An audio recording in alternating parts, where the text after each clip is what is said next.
much on the line, too much to give in.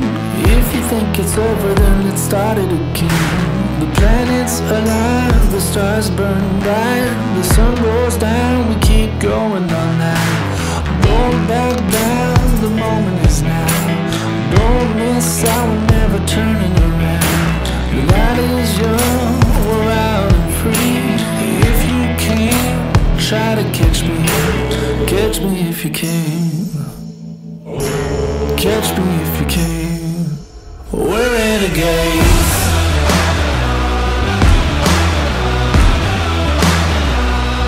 We're renegades.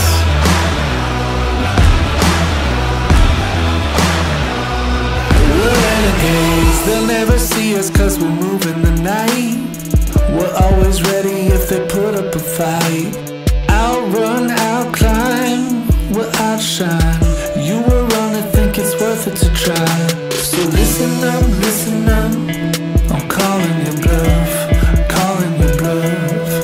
Yeah, give it up, I think you've had enough. We're renegades.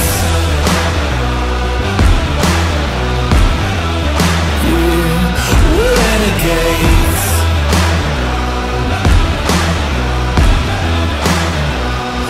we're renegades. Too much on the line, too much to give in. If you think it's over, then let's start it again. The planets align, the stars burn bright, the sun goes down, let's keep going all night. So listen up, I'm calling your bluff, calling your bluff.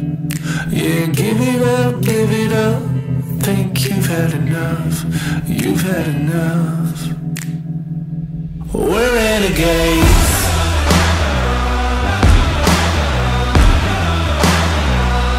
We're renegades.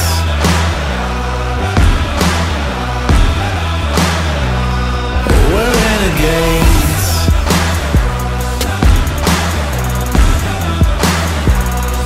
We're renegades.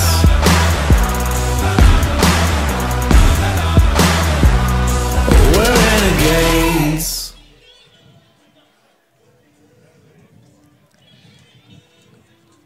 Well, good afternoon, everybody, and welcome to WIAA Round 2. I guess they call it Level 2 here in Wisconsin. Varsity football. The Wildcats have traveled down to Waunakee to take on the River Falls Wildcats. Good afternoon, everybody, and welcome. I'm Kevin Westhouse, joined by Jeff Johnson and Lori Johnson. Still looking for a camera person, but we'll get here soon. Good afternoon, Jeff. How are you? I'm doing great. Beautiful Saturday afternoon for late October. God, it's gorgeous, isn't it? It's so warm. I said we could use a cloud. It's right. The sun is right into our face here this afternoon, but beautiful field here in Waunakee. And this afternoon, the River Falls Wildcats are going to have the work cut out for them against an undefeated Waunakee Warriors football team, top-rated in Division II here in the state of Wisconsin, Jeff. Waunakee 10-0 coming into today's game. An example of how good this program has been over the last several years. They have 6 state championships. The last one was won in 2017 when they finished 14-0. They've had 4 state runner-ups, and they have 18 conference championships under the legendary head coach, Pat Rice, for the Warriors. So they will, like you said, Kevin, they'll definitely have their work cut out for them, but they've played this level of competition before not too long ago when they traveled to Sun Prairie on a Friday evening. Right. I think I'm going to go down and talk to head coach Ryan Shears right now, and I'm going to ask him a little bit about that matchup against Sun Prairie and maybe how it's helped their team today. Sounds good. I think you can talk him up on some stats. You could run some of your commercials if you would like, and then I'll be down there, and then someone may have to go to the camera if we don't get a cameraman up here, kind of zoom in on the interview, and I'll go down and talk to Coach Shears. I'm on number 4 if you need more volume, so with this. All right, so it's 4 here, and it's 4 here. Okay. All right, now head down, talk to head coach Ryan Shears. Thanks, Kevin. Thank you, Kevin. Wildcats coming in hot as well this afternoon. They've won their last 4 games in a row, champions of the Mississippi Valley Conference, their one and only season playing in the MVC. Last week in the first round, level 1 of the WIAA Division II playoffs, they defeated La Crosse Central at David Smith Stadium by a score of 29-6. Cats seeded number 4 in their region. like Kevin said, the Waunakee Warriors seeded #1. The winner of this game will play Menominee next Friday night. If the Wildcats win, they will travel to Menominee to play the Mustangs. If the Warriors win, the Mustangs will come here to Warrior Stadium in Waunakee. We're waiting now for Kevin to locate Coach Schurz for a quick interview before today's game. Lori, can you give me a thumbs up if you can hear me? Right. We got you, Kevin. Right around the corner. We have a camera person, Mr. Pizzi, thank God. Looking for head coach Ryan Schurz. He's with his team right now down here, so I'll be up with you in just 1 second. Sounds good. Thanks, Kevin.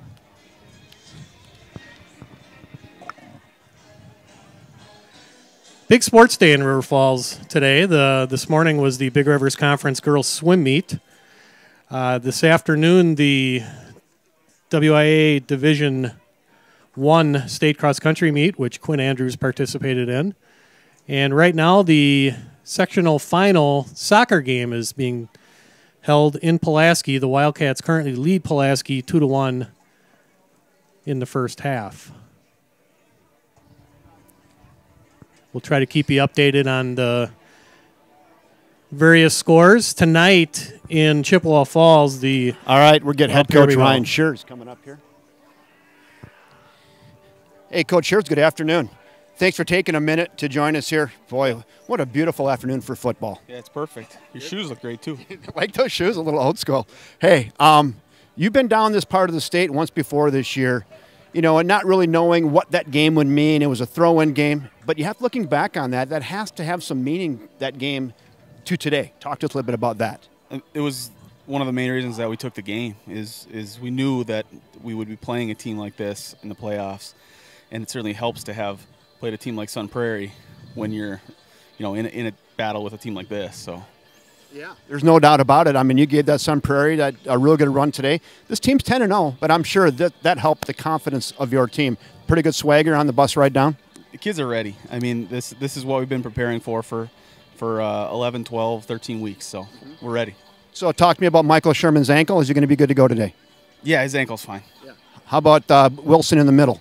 He's good to go. He's good to go. Horses are ready. You got them fed. You ready to go? They're all fed. Yeah. We got parents that feed us before the game. That's pretty nice. But yeah, we are ready to go. 16 minutes before kickoff. Let's get these guys ready and let's have some fun today. Sounds good. Thanks for being here. Right. Head coach Ryan Schurz. Let's take this right back upstairs to Jeff and Laurie. All right. Thanks, Kevin. Great interview with Coach Ryan Schurz.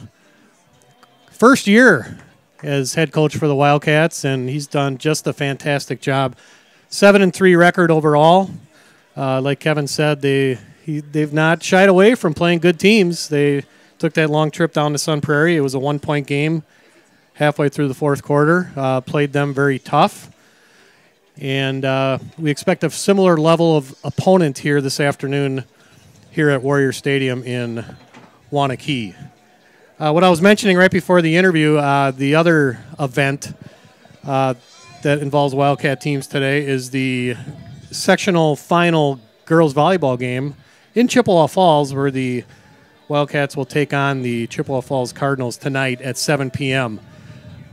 Both the volleyball game and the soccer game are broadcast live on the River Falls Sports YouTube channels.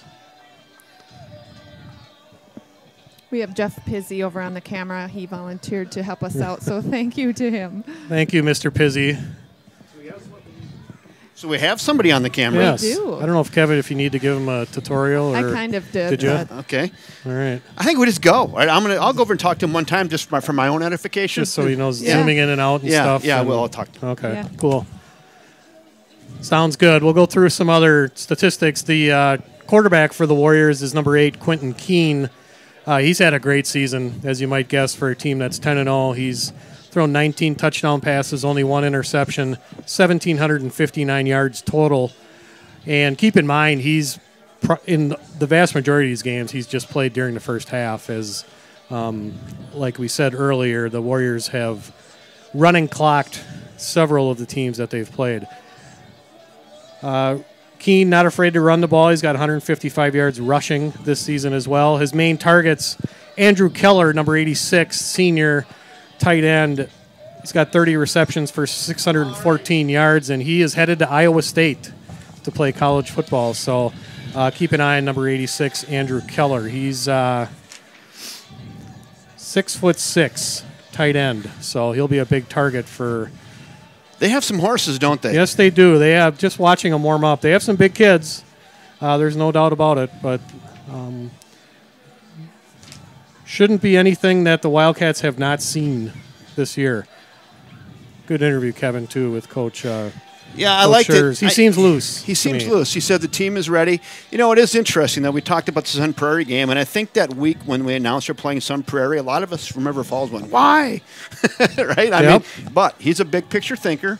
He knows a game like that and a good successful adventure out like that, what it can do in a playoff situation like today. So that was pretty wise of the young grasshopper there. Very fortuitous, as it turned out. I think one of the keys to that game, as I think back to it, is right off the bat, early in the game, Nate Wyke made a big interception and ran it all the way down to the 1 or 2 yard line. And I think once that happened, Kevin, that kind of gave the Wildcats some good confidence that they could play with a bigger school like Sun Prairie. And I think that's going to be a key today, too. If the Wildcats can get a big play or two early in the game, get some momentum going, and see what happens. One aspect of our team that I really like, and my dad, who's a casual football observer, probably like your dad, he says, you guys got a pretty good defense. You know, he watches a lot of football, and he goes, your defense is pretty good. If you really look at it, our defense is pretty tenacious. That did show up against Sun Prairie as well. We held that very high-scoring, high-electric team to, what, 21 points. 21-6, and their last touchdown was off on a 5-yard drive off a fumble. So, no, the defense is good. We've got some athletes. Talking to a fellow down here in the booth who was trying to scout our team, and he said, you guys look athletic. I said, that's a pretty good descriptor, athletic. You know, you don't have any guys you're going to say they're going NFL, right? You don't have any of those guys, but you've got about 10 guys who go, I want them on my team because they're very athletic and they make plays both on offense and defense. A lot of multi-sport athletes. Good to see, isn't it? Like isn't that fun to see? Yes, it is. And, you know, as you look back in the last several games, you talked about their defense a little bit.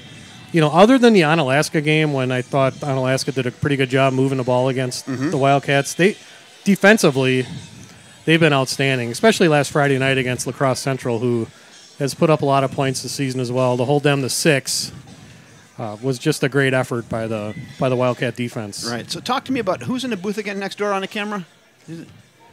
Mr. Jeff Pizzi. Jeff Pizzi. Jeff Pizzi. So, okay. Yep. Appreciate it, Jeff. Jeff. Should be an easy name to remember. Yeah.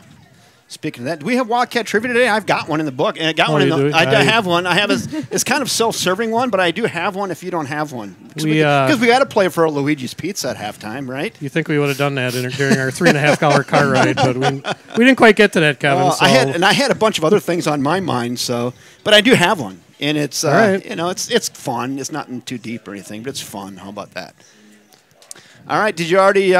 We might have a second. Do we ever play a commercial or not? No, we have not. Let's yet. go thank our sponsor, First National Bank of River Falls. First National Bank of River Falls is a proud sponsor of River Falls High School. We have been sponsoring River Falls High School athletics for over 50 years.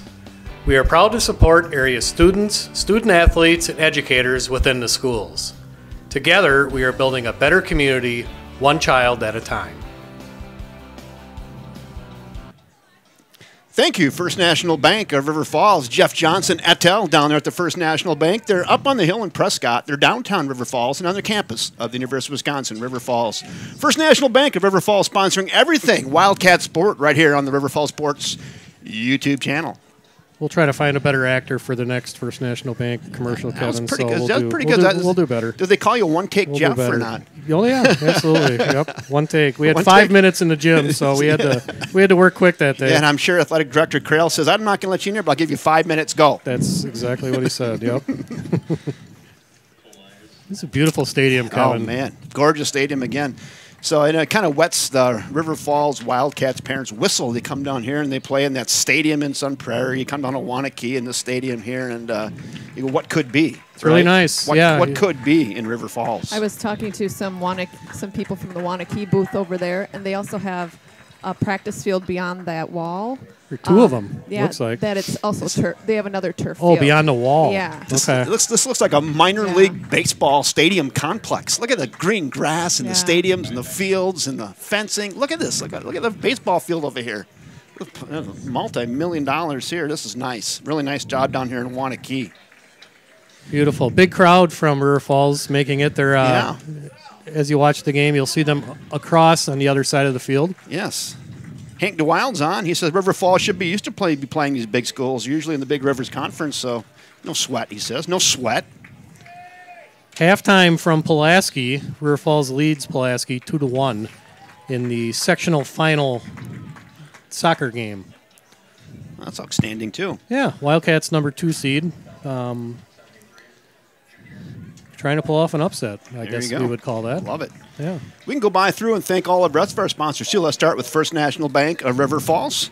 Then we have the Garage, the coveted Garage Gridiron Grinder of the Game. That award's become kind of something this year as the players are really trying to strive to get that. We always take audience participation to help us select. Did you bring the award? Mashevsky did. I didn't get it up here yet, so Mashevsky maybe bring that over. So it might be here. Okay. Might be here tonight. We'll see. We'll take audience participation. We start a short list, and then the short list usually changes. So, but we can get, if you have some of your favorite, get them on the list. Also, thank the city of River Falls always for their generosity, and I was thinking about what commercial for River Falls, and I've lived in a small town in the Midwest. We know other small towns, and a lot of people are like apologetic. They live in their small town, they can't get out of it. Well, River Falls, there's no apologies for living there. People are proud to live in River Falls. It's a great community in so many ways, whether you're employment, business, recreation. It has it all. City of River Falls. Take a visit sometime if you get a chance. River Falls, Wisconsin.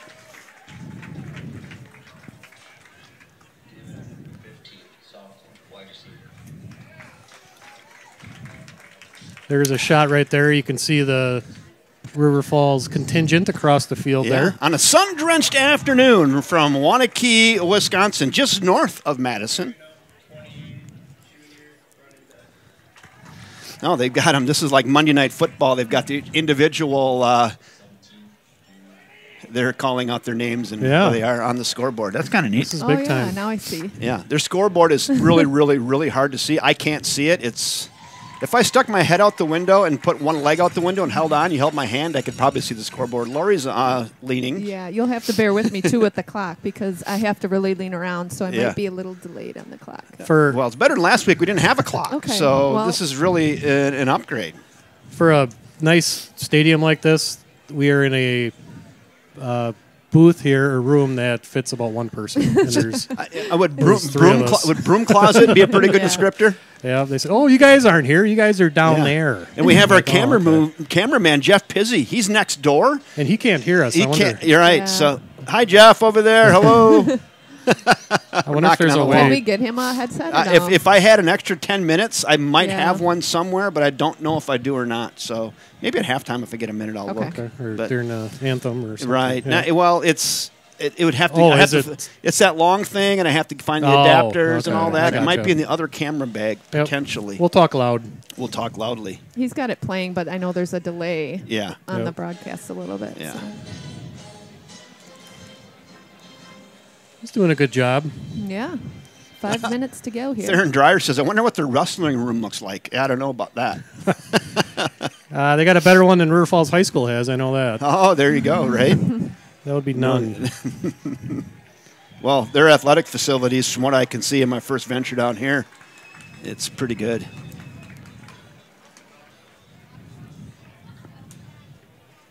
Yeah, my colleague, Tim Herlitzka, he's the general manager for the utilities down here, and I was just in a meeting with him on Thursday with WPPI Energy. Him and I are both on the executive committee for WPPI Energy, and we had a little short ribbing about Waunakee, and he just told me they're really good. He goes, I don't want to take your money. That's what he said. Look, there's an airplane. Airplane landing over there. Is there an airport over there? I don't know. kind of bizarre. Maybe that's their version of a flyover. I don't know. He just landed in the neighborhood over there. That's really big time if they have flyovers for a high school game. Right. So we're getting pretty close to 4 minutes. 4 minutes still on the clock, and we're winding down. Jeff, the Wildcats 7-3 on the year. They had the 3 losses out of conference, competitive losses. They really only won that was a little bit lopsided against Menominee, who had a big win last night, huh? Man, they were down 22-0. Down 23-0. 23-0 at halftime, and that game looked like they weren't even in it or were going to get in it. But they kind of plugged away in the second half and had some long drives, and Menominee's defense really came through in the second half and had a couple 3-and-outs in a row, and they eventually came back and got the win with about less than a minute left on a 10-yard run by their quarterback. Wow. Hey, I'm going to go grab another wireless mic just to hang out the window for a little ambiance. Oh, boy, that's going to be nice. That's going to be nice. Yeah, that game seems like years ago, that first game of the year back on August 20th, when the Wildcats lost 28-6 at Menominee. They were in that game, I'd say, till early in the fourth quarter when the Mustangs pulled away. But I think the Cats have come a long way since then. I believe we're getting close to ready for anthem time. Oh, there we go. We're going to bring this right into your living room, you know. Yeah, I am not going to be as good as Rob Derry with the music. Sorry. Yeah, I don't know. This might also be the first game. If we on our touchdowns, I might not get to the music unless I get my A game together here for. Well, we might not even be able to see it either. Yeah. Right. That's the other thing. I was trying to think about a descriptor between our crew today.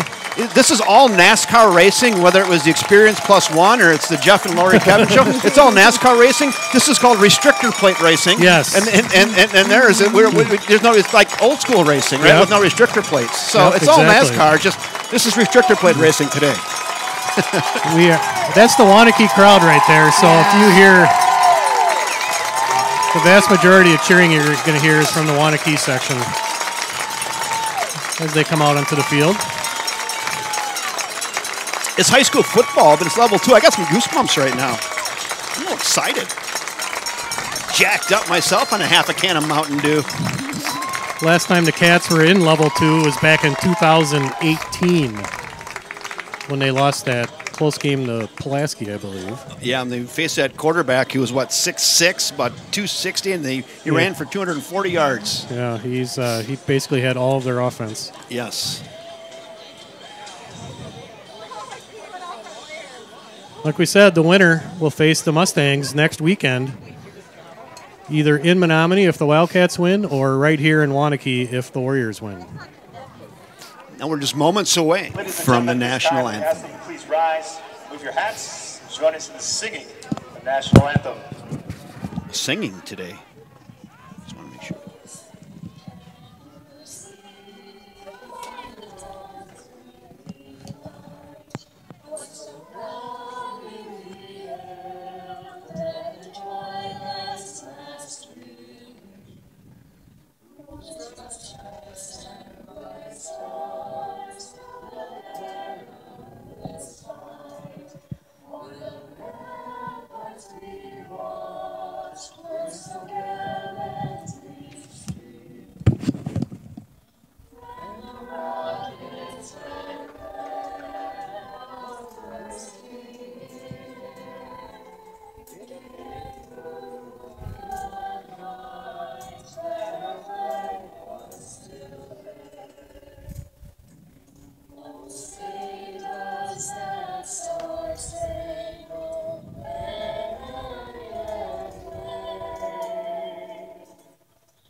Well, good afternoon, everybody, and welcome to Level 2 WIAA football.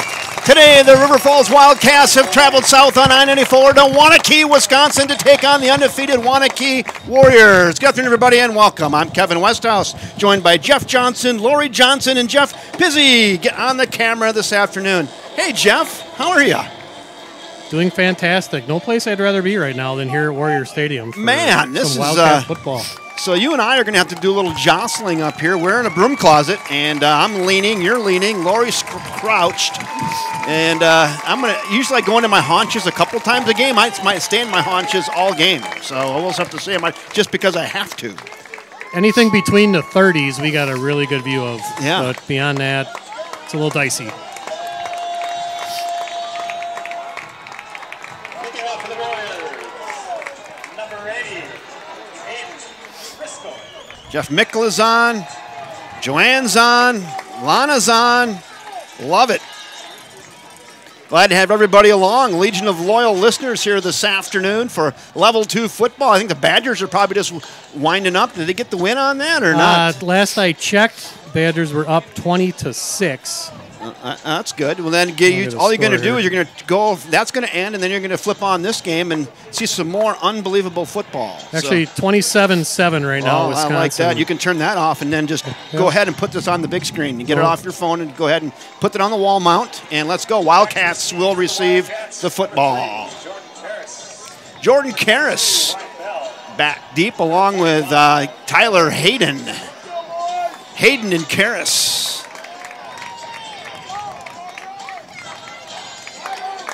The Hacksaw and the Jackrabbit. Jackrabbit had a nice 94-yard kick return here a couple weeks ago.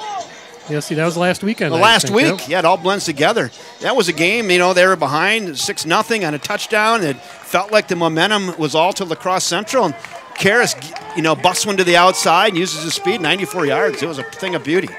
Aiden Driscoll will kick off here for the Warriors. And we are underway. Let's go, football! And boy, he's got a leg that hits 3/4 of the way through the end zone. Wow, there's really not much wind to speak of, and that landed almost on the back end line of the end zone. That was a big league kick right there. Wow. I would imagine their field goal range is a little bit different than most of the schools we've played so far this year. Well, first observation, Aiden Driscoll for Waunakee has a leg. All right, here we go. Wildcats will get the ball. They'll set up shop. 1st and 10 on their own 20. Jeff, I am down in my haunches. Yep, let's go. I'm right behind you. All right, you just don't come up under center. If you're going to come up under center, let me know. You have nothing to worry about there. All right, here we go. I formation, 2 receivers out. Tight end close to the line. Vito Massa under center. They're going to hand it off right up the middle, and that's going to be stuffed for a little loss. Give that one right away to Cole Ebevold. Doesn't find much room. Loss of 1 on the play. Number 48, Tommy Ramish, the 5'11" junior with the tackle. Boy, they got a big line. Give me some sizes on those horses for Waunakee. Maybe they just look bigger in purple. I don't know. No, they're big. Nose tackles, 6'1", 224. Caden Ellis. A couple of large defensive ends as well. Once again, I formation. Cade Mishevsky, the fullback, back to pass. Massa, a little crossing route, in and out of the hands. Picked up, and it's picked off for Waunakee. Tipped up in the air, and that is Ben Walburn on the final interception for Waunakee. Off the fingertips of Michael Sherman. They got tipped up in the air and then reeled in by Ben Walburn. Unfortunately, that's about the worst thing that could have possibly happened for the Wildcats here. Hoping for an early momentum-changing play, but it went the purple way to start the game here. Yeah. Yeah, it was a pretty tight window there for Massa. He got it in to Sherman just off his fingertips, couldn't reel it in. Well, let's see if we can get a stop here. Quentin Keene, he's their big quarterback. He's 6'3", 205. They'll hand it off up the middle. Bounces it to the outside, keeps his balance down to the 10-yard line. That is Michael Gnorski. Gnorski. 5'8" senior. Michael Gnorski moves the chains for Waunakee. They waste no time. They come right to the line. Hand it off to Gnorski again. He bots it up through there, headed down towards the promised land, gets it down to the 5. Nothing fancy there, Kevin, right up the middle. Hand it off to Gnorski. They go no huddle once again, hurry up offense. Quentin Keene, the quarterback. He's flanked in the pistol by Gnorski. They'll give it to Gnorski for the 3rd time in a row, and this time he's met at the line. He's stuffed. He won't get there. Takes it down to the 2. Good push that time by the Wildcat defensive line. There's a clear size difference, as I'm sure you can tell from watching. Yeah, the between plumber, both lines. the plumber Langer, they're in on an early contact. Third down and goal now from the 3. Third and goal, they're going to call timeout, something they don't like at all. So they get a quick timeout. Does head coach Pat Rice will take a timeout for Waunakee. I would assume we're in 2-down territory here, Kevin, as well. I can't imagine they would settle for a field goal at this point.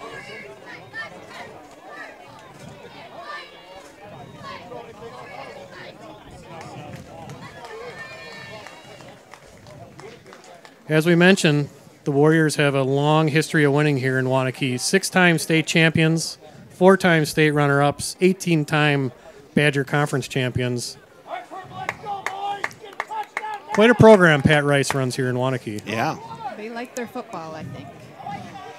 Big play right out of the chute. Third down and goal. So they can get a first down by gaining about half a yard. Okay.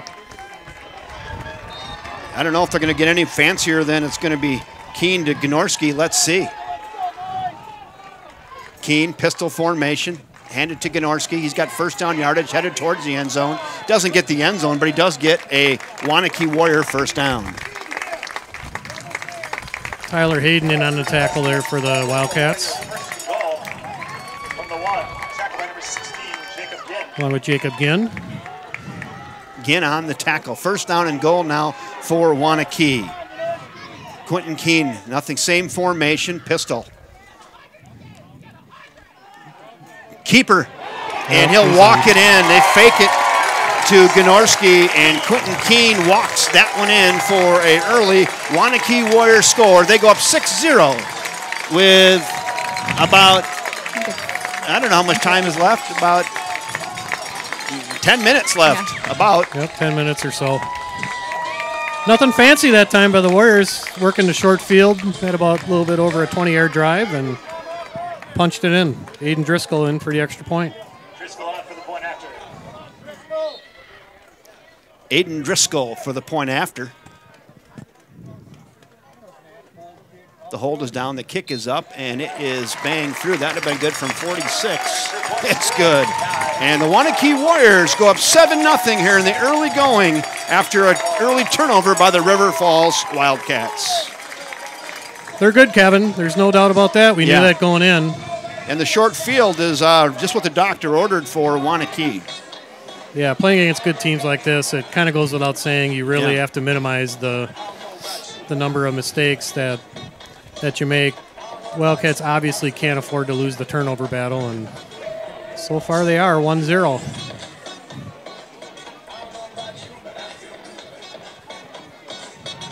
Checking the soccer score, it's still 2-1 Wildcats. 11 minutes into the second half. So Waunakee will be kicking off here with a 7-0 lead with, I guess it's 9:55 to go here in quarter number 1. Wildcats going to have to hang on to the football. Waunakee's a good team. You can't give them the short field today. Can't panic. No, it's early. It's early. It's early. The Menominee Mustangs showed that last night. They got down by a lot more than this. Said outside of last year, where Waunakee played in the spring, Waunakee has made it to the playoffs every year starting in 1996. Sheesh. So they're a solid team, and they got a solid kicker. Let that go. Hits in the middle of the end zone, out of the back of the end zone. And then once again, the Wildcats will set up shop 1st and 10 on their own 20-yard line. See if we can, even if the Wildcats don't score here, I think it's important that they at least try to flip the field a little bit. Flip the field, move the chains a couple times, and get some possession here. Exactly. Kind of like the Packer game the other night when they. Yeah. A punt isn't always the worst thing in the world. No, and it's ball control. Yep, ball exactly. control. So here we go. River Falls Wildcats second possession. First possession ended up on an interception. After a tip, Massa rolling out to his right, looking down the field, crossing. He's got the soup can, 35-40, cuts it back up, 47-yard line. Really nice design, a good-looking play there. Excellent execution there by Vito Massa and Mr. Ethan Campbell. I think the two big mismatches that the Wildcats have been able to exploit all season he's one of them right there, Ethan Campbell. Not many people can cover a tight end of that size and that speed. And I think the other one was Michael Sherman, who they went to on the last play. He just looks like tight end, doesn't he? He sure does. 1st and 10 now for the Wildcats. They did move the chains. Ball's on the 46. Massa back the pass. Screen here to the near side to Sherman. Got a little bit of room. Cuts it back up in there and gains about 4 on the play. It'll be 2nd and 6. And this is what we talked about a little bit earlier, Kevin, a few plays ago. Just flipping the field. I think the Wildcats have done a good job with that over the last 2 plays. And no matter what happens on this drive, as long as they don't turn it over, they should at least flip the field in the right direction.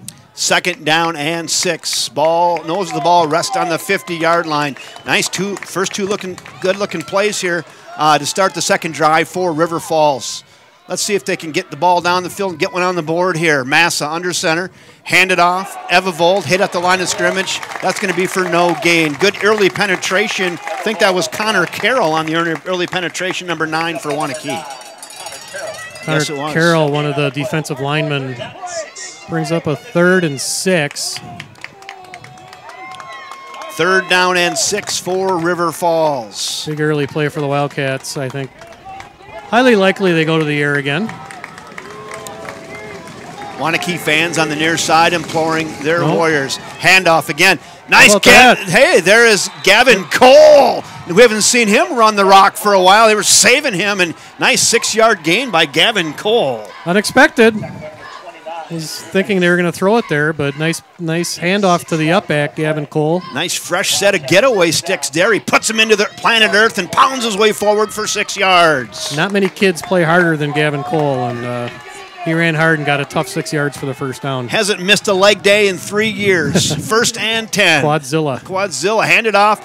Again, there's Evavold. Keeps the rock and moves it forward for 4 yards. This is looking like the Wildcats we know. Kind of look like the Packers from the other night, too. Just run the football. Ball control drive, chew up some clock. Mm-hmm. Just got to do a better job of punching it in than they did. Already a nice answer right here. 2nd down and 7 now for River Falls as they make their way to the line. The Jackrabbit, Karras, and Sherman here to the near side. I formation. Once again, up the middle as a quick hitter. Give it to the fullback, Gavin Cole. Gains 1 yard. It'll be 3rd and 5. Didn't work that time. It's the same play they ran a couple plays ago, and Waunakee was ready for it this time. We're going to call it 3rd and 6. I had 5. It's a long. If you can call it 5 if you're optimistic. It's more like 3rd and 6. Once again, the Waunakee fans here on the near side pounding the bleachers. Vito Massa checking his receivers, checking his wristband. He's under center. Rolling out to his left. Look, he's got a man in the flat. Got him. Oh, in and out of the hands of Gavin Cole. He had him wide open in the flat. Maybe tried to run before he had it, maybe. But I think a little tall the pass, too. Sun, maybe. Yeah, a little Might sun. have been his eyes. They're gonna punt here, and I think that's the right move, Kevin. Yeah. If he catches that, he was going to have to work for that first down. Yeah, he had about maybe 3 yards. Yeah. He needed to gain, and he had a defender right with him. Would have been close. Ethan Campbell, the Sucan, will be back to punt for the Wildcats. Campbell set to punt. Snap is good. The kick is away. Pooch punt towards the corner. Hits on the real nice punt. That works. Let's see when he stops here. It's going to pin him back, maybe about the 8 or 9 yard line. Stop anytime. Stop. Right there on the 13. I thought they got a little deeper, but the referee right there on the far side says that went out of bounds at the 13-yard line, and that's where Waunakee will set up shop. 1st and 10 for their second series today. I'd call that a successful drive, Kevin. Yeah, it's not bad. Waunakee had all the momentum, and the Wildcats were successful by flipping the field, and they're going to have to make Waunakee work for their next score. All right, here we go. 1st down and 10 for Waunakee. They'll hand it off right where they left off, and there goes old number 22, Michael Gnorski, rocking it up in there for about 5 or 6 yards. Probably 6. It'll be 2nd and 4. No huddle. Once again, Waunakee goes no huddle. Quentin Keene, pistol formation, flanked by Gnorski. Give it to Gnorski again, looking for the middle. Now bounces it to the outside. Nice tackle there. Who is that? That is, number 22. Nice job by Wyatt Bell, the dinger. Nice job there, Wyatt. Short. They're about a yard short of the first down. 3rd and 1 here. Down and 1 at 22. 3rd down and 1. Look for Gnorski here.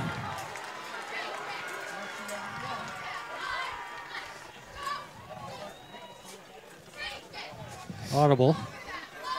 3rd and 1, audible. Quentin Keene.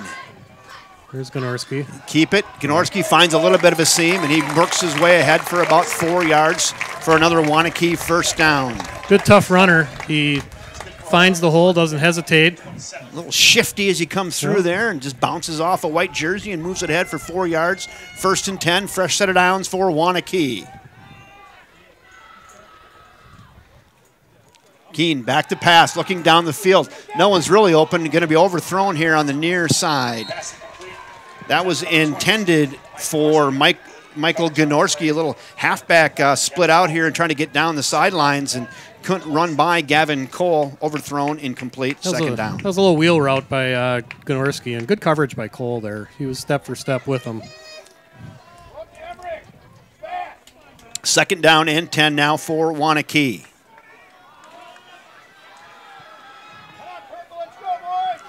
Keene looking, fake handoff here to the near side, 1-on-1, nice tackle! Oh, baby! Michael Sherman meets him and says, that's far enough. And after about a 3 or 4 yard gain, nice open field tackle by Michael Sherman. Not much. Brings up a big play here, Kevin. 3rd and a long 5. 3rd and 5.5. Quentin Keene, pistol. Back to pass, looking down the field. He's in big trouble. And he is going to be sacked by a host of Wildcats. Nice job back in there. Tyler Hayden got some jersey early. Jacob Ginn. Ryan Langer. The hacksaw gets in there early, gets some jersey, slows them up, and then a host of Wildcats bring him down. That'll be punt time now for Waunakee.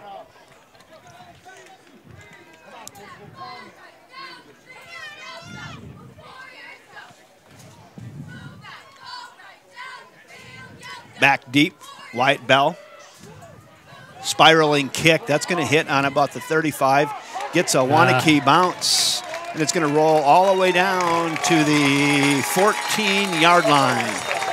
Really nice punt there by Waunakee. I think that's Aiden Driscoll doing the punting as well. Nice punt. That's what, about a 55, 60-yard punt on the roll. Got a lot of roll to it. Oh, we got a flag in the play as well. I think it. Oh, look at that flag! See? Oh, there we go. Boy, this is big time.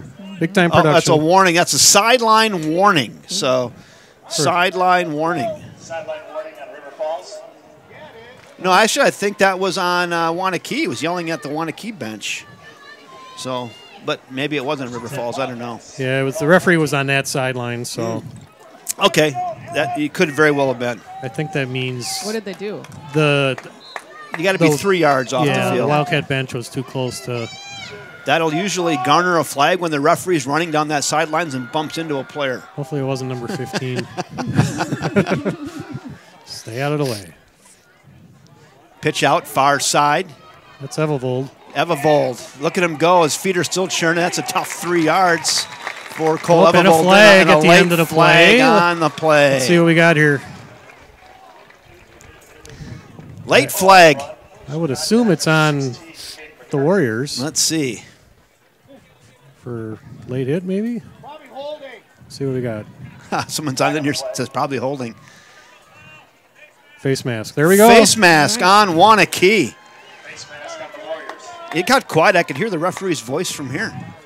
So 15 yards tacked on to the end of that run. That'll be a Wildcat first down after a late face mask on a Cole Evovold, who was really working hard for extra yards there. Kind of an unnecessary penalty, too. They had him stopped. They had him gang tackled, and somebody got his hand up in the face mask.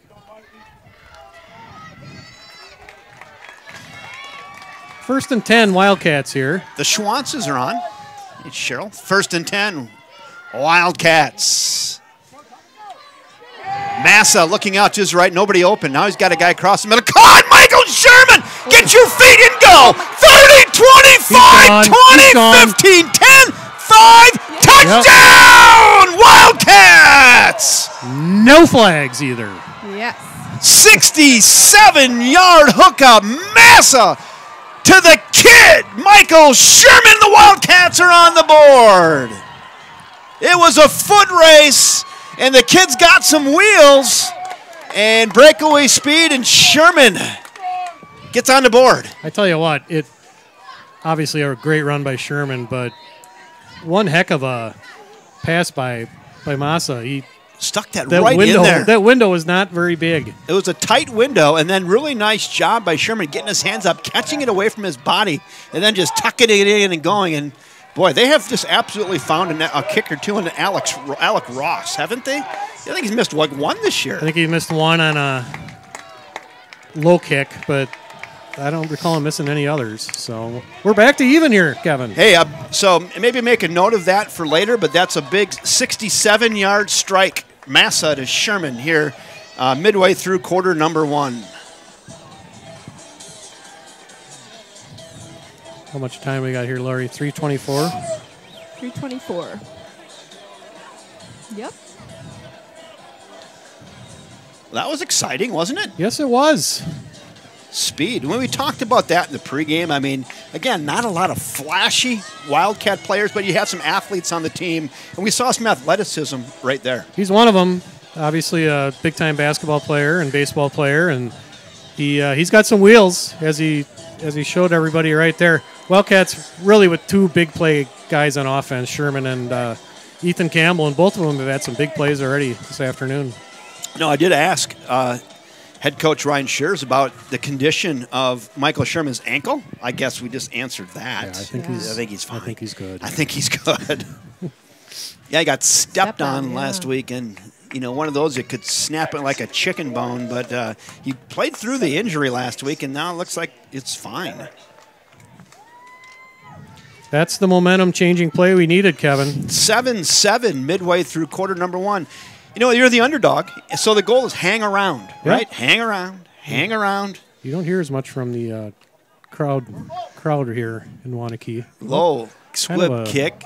That's headed towards the sidelines and now out of bounds. So, what does that come out to the 35? I believe in so. High school? So it was a squib kick, and it kind of caught an edge and took a right turn and went out of bounds at the 22. I don't think it was touched. So an out of bounds kick, I think, comes out to the 35, I believe. Obviously, that's all right. Not what we're looking for. We got some clap, clap, claps at home on that. Why wouldn't you clap, clap, clap on a 67-yard hookup from Massa to Sherman? Yeah, we can hear that ref from here. Illegal kick. Badgers win 27-7. Hey, Doctor says you about went deaf from the call. Well, you ain't seen nothing yet because I'm just barely getting warmed up. It's only the first quarter. I'm barely getting warmed up. So if you got your hand on, you might want to grab that remote control and get your hand on the volume. It's exciting. It's high school football on a beautiful Saturday afternoon. Cats looking to make their first trip to level 3 in a long, long, long time. 1st and 10. Back to pass, looking down the field. Not a lot open. Being chased down in the backfield by Eddie Lesh, the junkyard dog. Nice job, Lesh. The junkyard dog, Eddie Lesh. He's a big fella, and he runs down Quentin Keene. Big play. Looked like he had some room to run there, too, at the beginning, Kevin, but... Boy, I'm never sure if the nicknames are right, but he looked like a junkyard dog coming around there. It was just all over the place. It was just hands and heads, and he's makes got some athleticism. He does. Another nice play. That's stuffed up in there by a host of Wildcats. Boy, I can't even call a number. I've got Hayden on that. I've got the plumber Ryan Langer in on that. I've got Gavin Cole in on that. They're not afraid. Yeah. Lucas Johnson, 54, in on that. Another big play here. 3rd and 8. 3rd and 8. Quentin Keene gets a man in motion. Pistol formation. He's back to pass. Little pump fake. Feels some pressure. Now he's got green grass in front of him. No contain. He gets to the outside, and really nice job by Quentin Keene. He tucks it and runs for about 18 yards, and Quentin Keene gets himself a Waunakee Warrior first down. Boy, they had him in the backfield, but there was no contain, like Jeff said. He got to the outside. It was just a lot of green grass. Yeah, they had that play well defended except for the right end, and long run there by Keene. So they convert the long third down, and now they're going to hand it going back to where they started, hand it off to Gnorski. No, that was not Gnorski. That was Corey Mariano on the run. Mariano, a 6'1", 187-pound junior. Second down and 7 now for Waunakee as we head towards the end of quarter number 1. About $1:50 to go. Hand it off again to Mariano. Nice tackle. Look at the textbook tackle right there by the plumber, Ryan Langer. If we had the flush noise, they would have flushed one right there. Nice job by Ryan Langer. Stuffs that for no gain. Assisted by Gavin Cole. Brings up another big third down here for the Warriors. Boy, I really like the way Langer just gets his shoulder in there and wraps up on the thighs and drives. That was nice. Another long third down, potentially 4-down territory here for Waunakee. Handed off again. He got a little bit of a seam and then taken down, but he gains first down yardage. Does Michael Gnorski. He needed 4. He got 5. Moved the chains. He's slippery. He's a little bit like the Ginsu knife. He's slicing, he's dicing, he's multiplying and dividing as he comes through the hole and gets a first down. He doesn't hesitate. No. Oh, we got a whistle on the play. A whistle. Motion? What do we got? False start. Dead ball, false start. Is it the wind or what's going on? How come I can hear the referee like he's standing in front of us? Is it maybe the on-field mic's helping us? I don't know. But there's no stadium mic, but I could hear him plain as day. Maybe he's got a mic. I don't know. It wasn't on the PA, though. No. But I could hear his voice. All right, first down and 15 after the false start penalty. They're working behind the chains now for Waunakee. They'll hand it off. Gnorski again to the outside, and we got a flag on the play. Maybe a hold there? I believe that's a hold, yep. That was in the area of holding. Flag on the play. Look at Laurie's like an old pro getting on the flag there. Kevin Westhouse, Jeff Johnson, Laurie Johnson, and Jeff Pizza getting it to you this afternoon. That's going to back the Warriors up past midfield.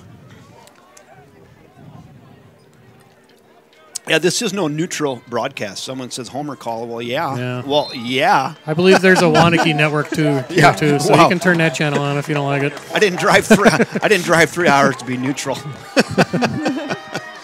First down and a long ways to go.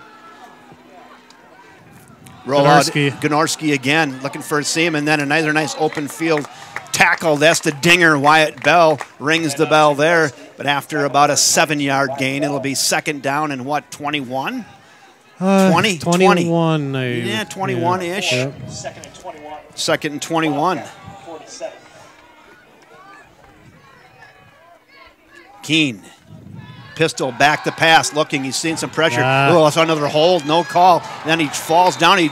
The turf monster reached up and grabbed him at about the 43, and he went down. Actually, Tanner Zepsic. Did he get a little bit of an ankle on that? He got his foot as he was running. So. Well, there is 1 quarter in the books from Waunakee High School on Level 2 WIAA football. It is the Waunakee Warriors 7, the River Falls Wildcats 7, and we're all even with 1 quarter in the books. Should we get a commercial? Yeah, let's go ahead and let's thank our sponsor, First National Bank of River Falls. First National Bank of River Falls is a proud sponsor of River Falls High School. We have been sponsoring River Falls High School athletics for over 50 years. We are proud to support area students, student athletes, and educators within the schools. Together, we are building a better community, one child at a time. Thank you, Jeff Johnson. Attel down at the First National Bank of River Falls. They're up on the hill in Prescott. They're downtown River Falls, and they're on the campus of the University of Wisconsin, River Falls. They sponsor everything Wildcat Sport right here on the River Falls Sports YouTube channel. Soccer is still leading 2-1. Yes, they are. We have about 15 minutes left in the second half. About. So soccer, you just never know. Yeah, you just don't know. About. Yeah, they add time just kind of randomly at the end of those games.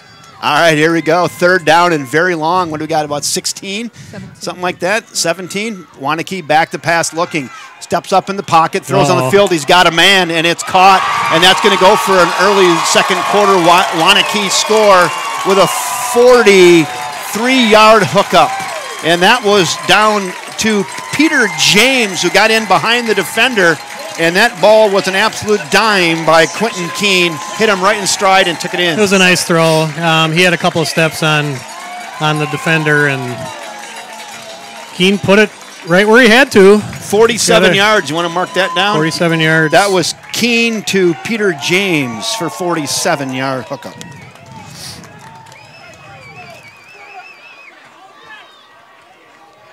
The first play of the second quarter.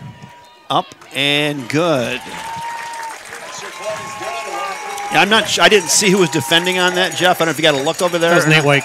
Nate Wyke, and he got in behind Nate, and it was a lot of speed by Peter James. Got in behind him, and like I said, Quentin Keene put it right on the 7 in stride and just scampered on into the end zone. And just like that, it's 14-7 Waunakee to start here in the second quarter.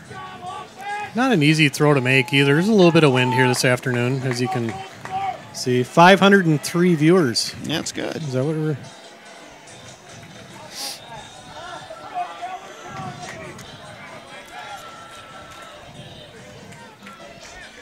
Well, another momentum shift. Yeah, it was.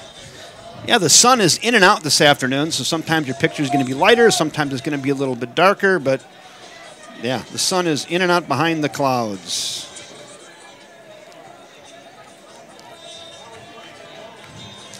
So Mishevsky's got the Grinder trophies. He forgot to bring them up, so. All right. I'd say several candidates right now for that, but it's early. It's early. It's early. We got to start a short list, right? I mean, Michael Sherman, how do you not put him on the list? Vito Massa's on the list, right? Short list. He is. Massa, Sherman. I'd say those are the leading candidates right now.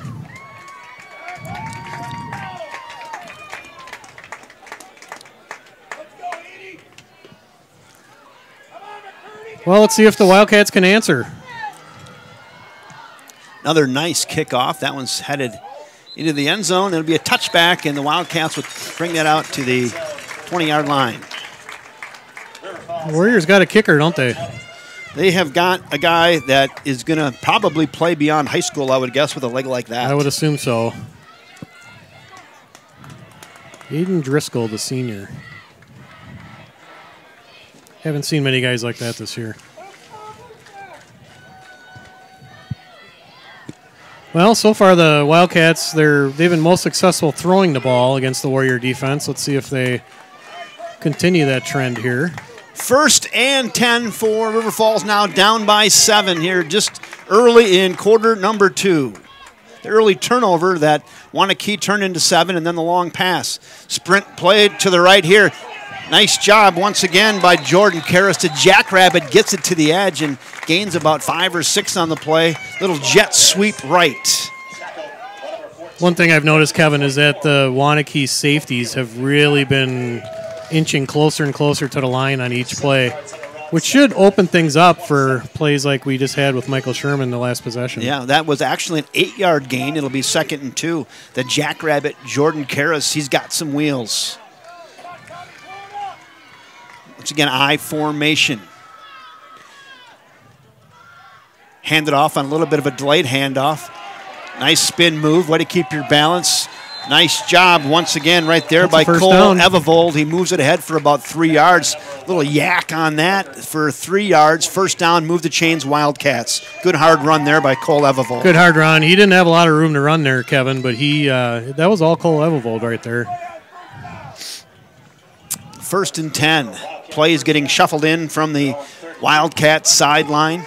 Sun-drenched afternoon here in Waunakee, Wisconsin. WIAA Level 2 football. 14-7 Waunakee in the early going here in quarter number 2. Play action, roll out to the left. Got a man in the flat. Now we're going to go long. A little overthrown. Just overthrown out in front. out in front of Michael Sherman. He had Mashevsky in the flat, but he got a little greedy. He was going to go for the home run ball there and just threw it out in front of him and incomplete. 2nd and 10. Second down at 10. 32. I think you're going to see Michael Sherman with a lot of opportunities today, the way the Warriors are playing defense with a very heavy box. Safety's inching closer and closer as the game goes on. 2nd down and 10 now for River Falls. Nate Wyke entering the game. Nate Wyke split out here to the near side. 2 receivers up top. Pistol formation. Handed off. Evavold. Not a lot doing there. That'll be 3rd and 10. That was stuffed at the line. They tried to spread it out, Jeff. Tried to find a seam, but no sail. Waunakee Warriors defensive line right there to snuff that out. Yeah, that was just excellent penetration by the Warriors defensive line there. Not much room to go there for Evavold. Big play here, 3rd down. 3rd down and 10 now for River Falls. I don't know. It's tough. What do you go into the book here? Do you do in the playbook here? You just run one and live for another series, or maybe a screen pass? What do you think? Or I think you gotta throw the ball. Might be a good time to look for Ethan Campbell, the tight end here. Back to pass, Yep. looking. They're going to do a little wide receiver screen on the far side. That gains about 3 yards. That's a safe play, right? And then maybe he finds a seam and runs something. Pretty safe play. Gains 3. It'll be 4th and 7. Punt time for River Falls. I think that was just designed to throw the ball to Wyke, but one thing to look for later if they come back to that play, Ethan Campbell was wide open about 15 yards down the field. So you called that, just didn't go there. Went with the safer route. 4th and along 7 or 8, doesn't matter, punt time. Campbell with a punt, nice high kick, fielded on the 25, moves it out, now back up the middle, a nice open field tackle by Brandon Bateman.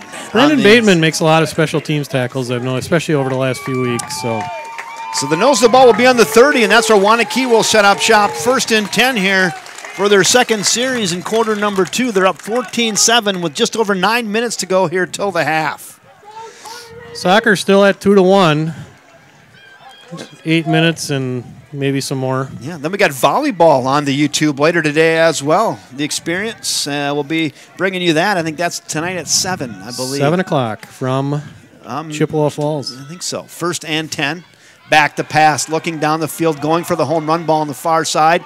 That's thrown high and just out of bounds. Heck of a catch by number 7. Peter James. Peter James, who scored the touchdown earlier. Yeah, and he, once again, was keyed up against Nate Wyke. Nate Wyke on really good coverage over there, and Peter James hauled that in, and Wyke just got a bump on him to bump him out of bounds, and he's out of bounds on the far side. It'll be 2nd and 10. Quentin Keene's a real deal. That was a heck of a throw right there.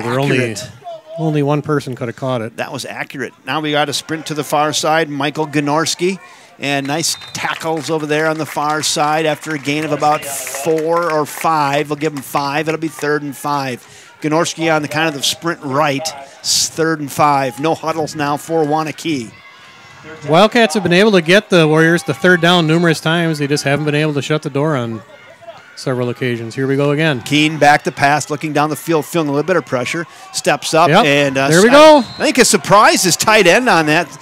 Tight end wanted a holding call. He didn't get it. That was intended for Andrew Keller, and Keller's just palms up at the ref like, hey, he kind of held me. I was trying to come back and sit down in that seam and couldn't get there.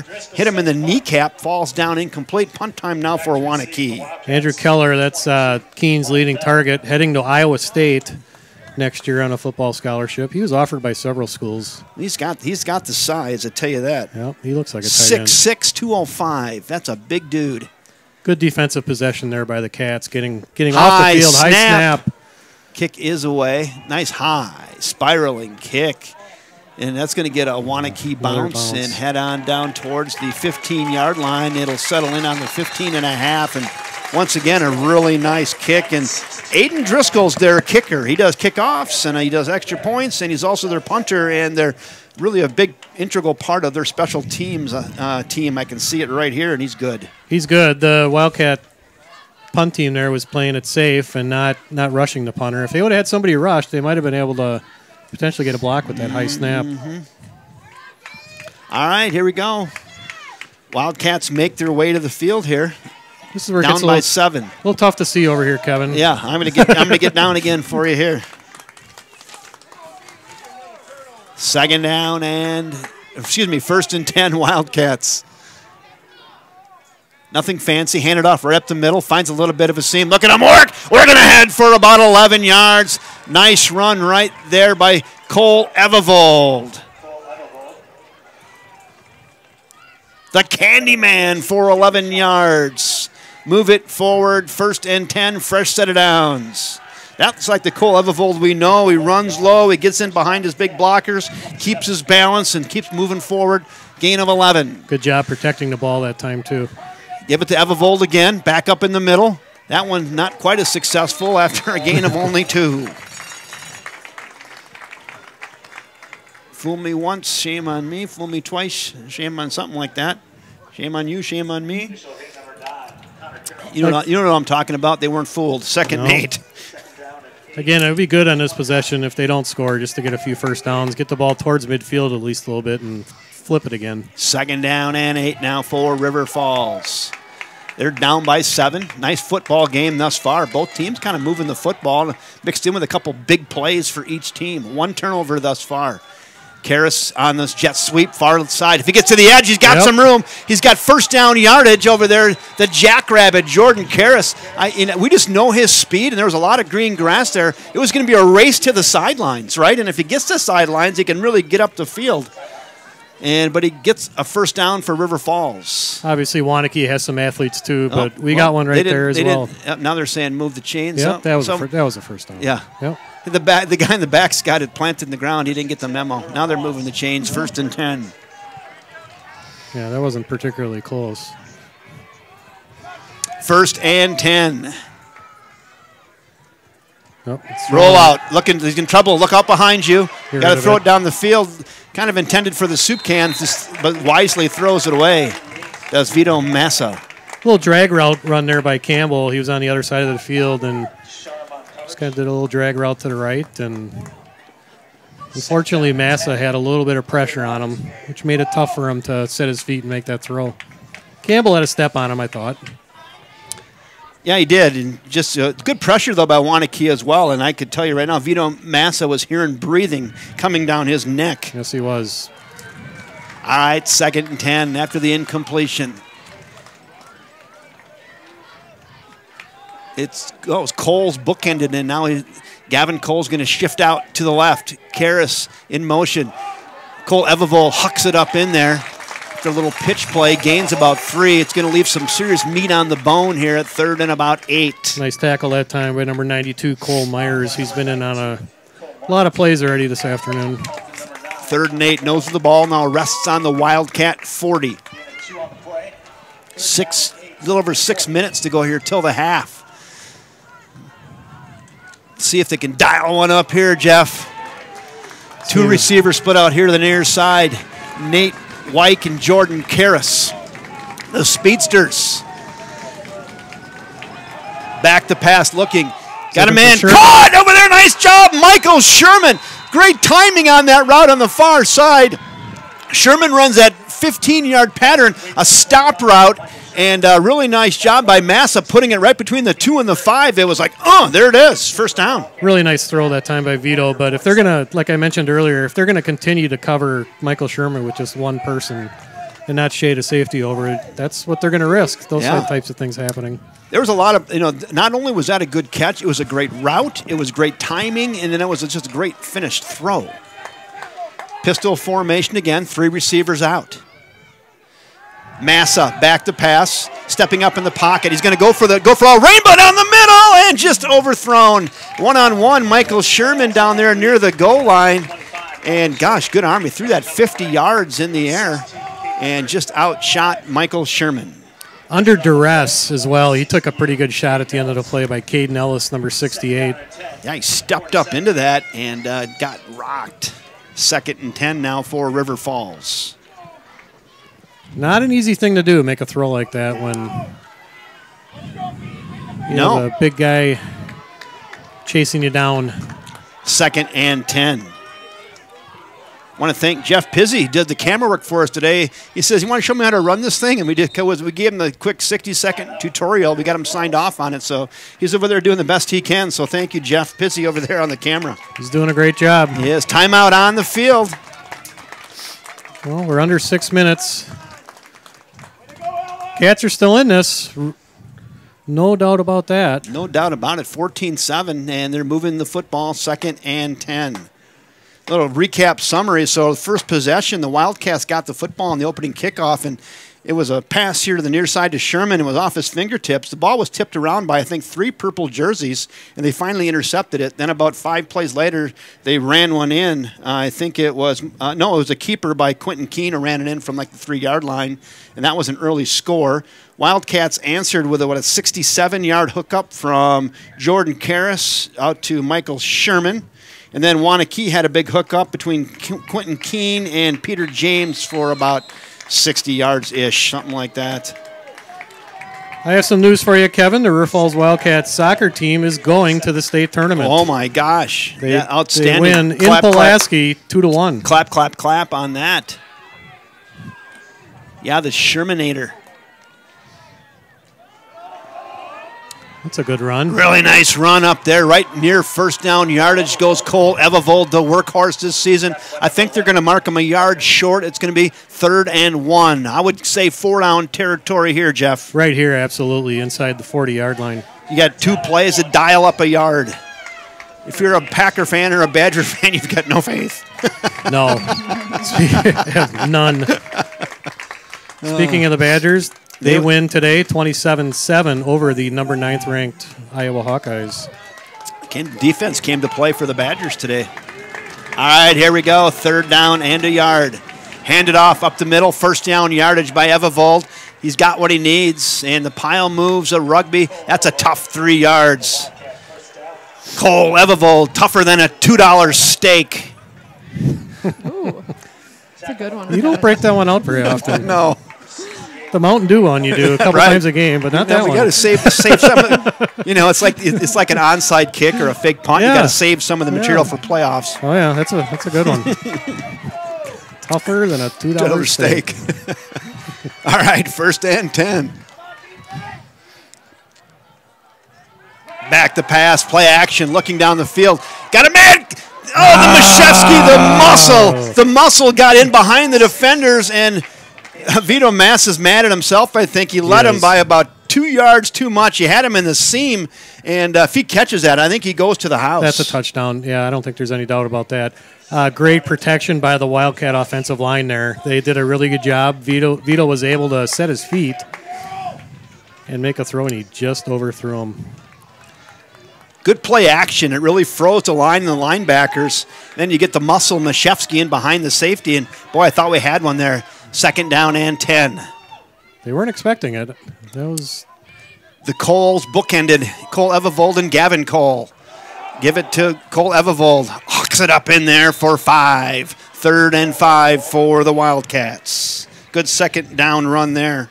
Yeah, that's tough yards. That's a big run because now it puts the Wildcats in a position where they can either throw it or run it again if they want to. I think you got 2 plays here again to get 5. Yep, exactly. If another no gain right there, 3rd and 10. They're obviously going to throw the ball in all likelihood, but here they can open up the playbook and do whatever they want. How about some play action, little naked boot runner pass here? What do you think? Let's see if we get Mass out in some green grass. The sun is bright. The fans are alive. It's electric here in Waunakee. Hand it off up the middle. He heads up for about 3 yards. It'll be 4th and short. We're going to call it 4th and 2. They got about half of it. Evevold right there. Gives you options here at 4th and 3.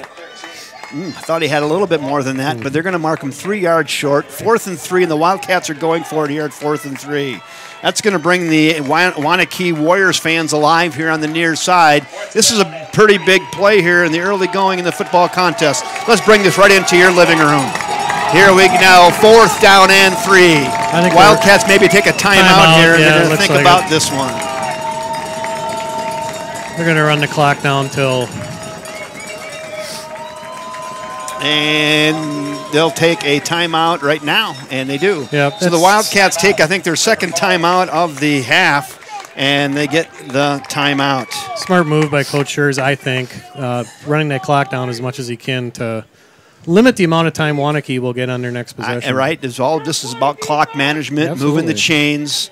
And, the points are going to come, but you got to keep this within this one or two strike range to give yourself a chance late in this football game. And I think Coach Schurz has to be pretty happy with the first half thus far, minus the turnover. He does, exactly. That first possession of the game was a rough one, obviously. But if they can get a score here, because obviously Waunakee will get the second half kickoff, it'll be really important to get one here to try to even this thing up by halftime.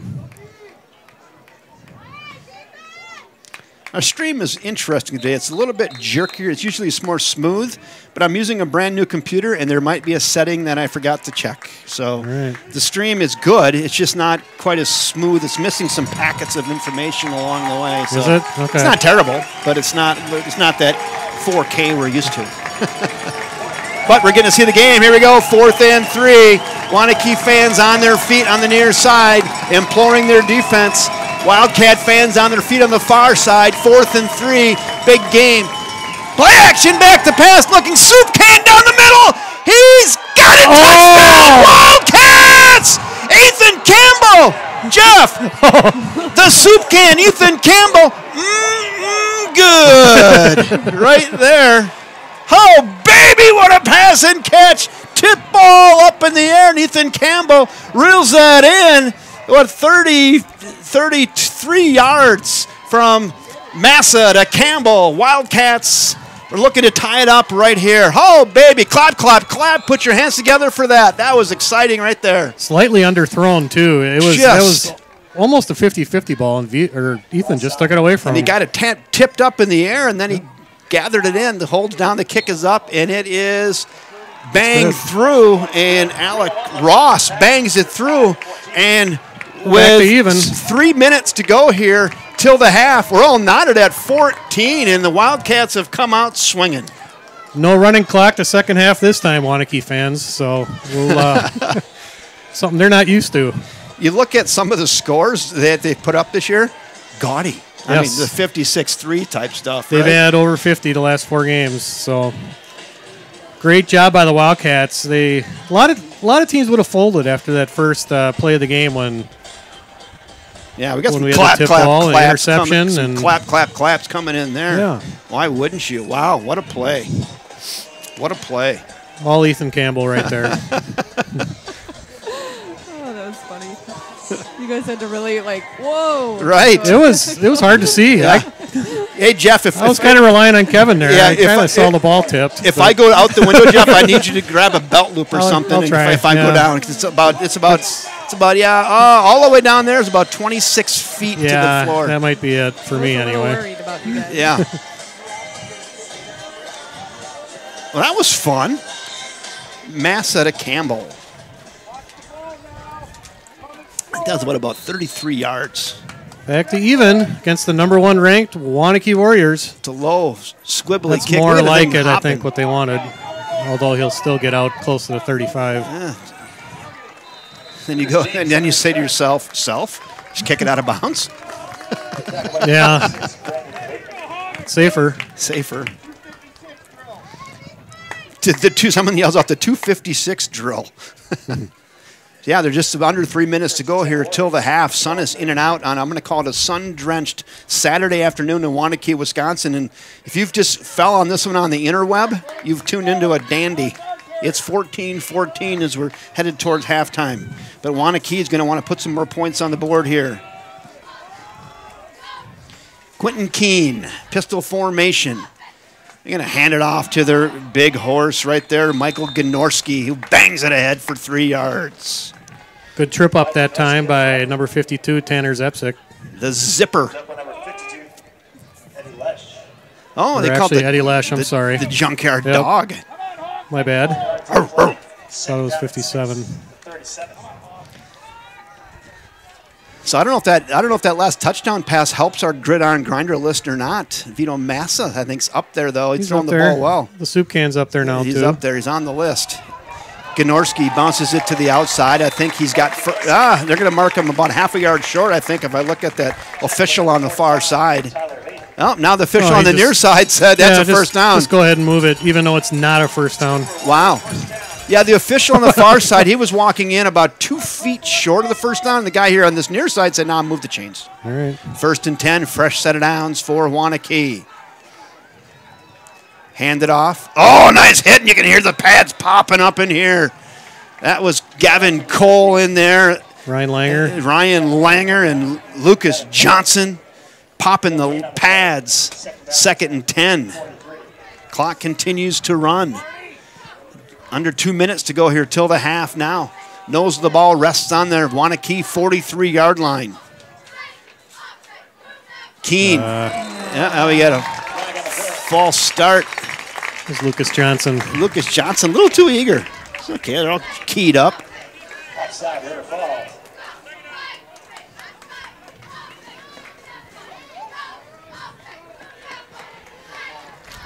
I got someone that tuned in from Vancouver, British Columbia. Go Cats from Vancouver, BC. All right. All over the world. We got them all over planet Earth. Oh, speaking of planet Earth, that kid can run on planet Earth. Once again, Gnorski ahead for about 10 yards and tripped down at the 41-yard line. How about a big stop here if you're a Wildcat fan? Jack Hurstein with a big trip up there. If he wouldn't have gotten him, that would have been 6. Gnorski again bounces it to the outside, moving the pile ahead for about 7 yards. It'll be 2nd down and 3. Nothing fancy here. No. A lot of Gnorski on this drive. So the question, does the winner of this game get Menominee? Are we to that level yet or not? Yes, that's where we're at. Menominee. I know the Wildcats would like another shot at them. Back Sure the pass. Keene looking. Far side. Picked off on the far side. Oh, it was almost like he was baiting him. Oh, what a pickoff over there. That's a heck of a play by Jack Hurstein right there. Jack Hurstein on the far side. It's almost like he was like just laying in the weeds, Yes, like he he knew was. the play. And as soon as he released that, he stepped up and says, "I'll have some of that." Jack Hurstein always in the right place. Dad is quite proud over there. I can see him. Yeah, should be. That's a huge play in level 2. And Waunakee comes off a little dejected on the far side. Quentin Keene threw a nice ball, but just better defense. Absolutely. And that keeps him off the scoreboard. And be interesting to see how the Wildcats You want to take this attack 14-14 this possession. into halftime? That's what I would do. But That's why we're here. But, So, and yeah. then the coaches are over there. I don't think Coach Shears cares what my opinion is. Yeah, so. I don't think he's a. I will see if he's a riverboat gambler or not. He's He gonna is. throw it down the field, screen pass. No, That's pretty it's a safe, good safe play. Good safe play. That's kind of the in between version. Yep. Right. Let's see. He doesn't look any.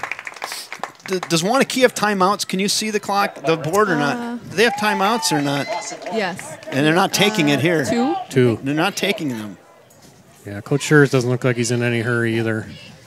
Yeah, I know. You know, it's that cat and mouse here, right? Does Waunakee Yep. want to try to preserve some time, make them punt? Or Yep. It doesn't look like it. Looks like both teams are going to be content to go into halftime. Handoff. Evavold moves it forward. He got a little flag on the play. That's going to be a hold. It's a hold, I believe, I think on at 57. Zipper, the Tanner Zepsic.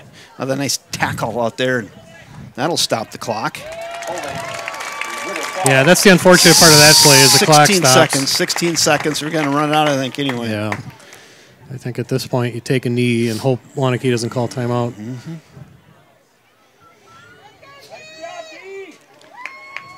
So do you have any Wildcat trivia you want to do? I've got one, but it's just kind of a self-serving, stupid question, so I don't really know if I want to do it or not, but we could. Yeah, I think you should. I think we should. I think we should. Okay. I've got one. We've got some Sunshine Fund information coming up as well. All right. I read the Sunshine Fund read today, so you might want to get a box of Kleenex getting ready for this one today. Some family definitely in need. 16 seconds left, is that correct? 16. 2nd and 16. 22. Look at that, Jeff. Wow. All right, 2nd down and forever. 16 seconds to go. I'll hand it off, play it safe, up the middle. And I think we're just going to all let it run down. 11, 10. Now they did take a timeout now. Huh. How much time is left now? 10 10 seconds. seconds. So it'll be 3rd and long, and they did take a timeout. I guess they make them punt it, I suppose, or something. Huh? 3rd down. Yeah, I'm a little surprised Waunakee didn't do that earlier, right? Yes. A minute could mean something. Because they could have got another possession out of this. Now it's going to be tough. You're not going to now. You not run it 3rd again. Down. Yeah, you run it again. You call timeout again. You got a punt. Got 4 or 5 seconds. You're going to get a punt, and then it's going to be it. Kick it out of bounds, and you should be good, right? Yeah, I think 2 plays in 10 seconds is going to be real close. I don't know if they're going to get any time at all.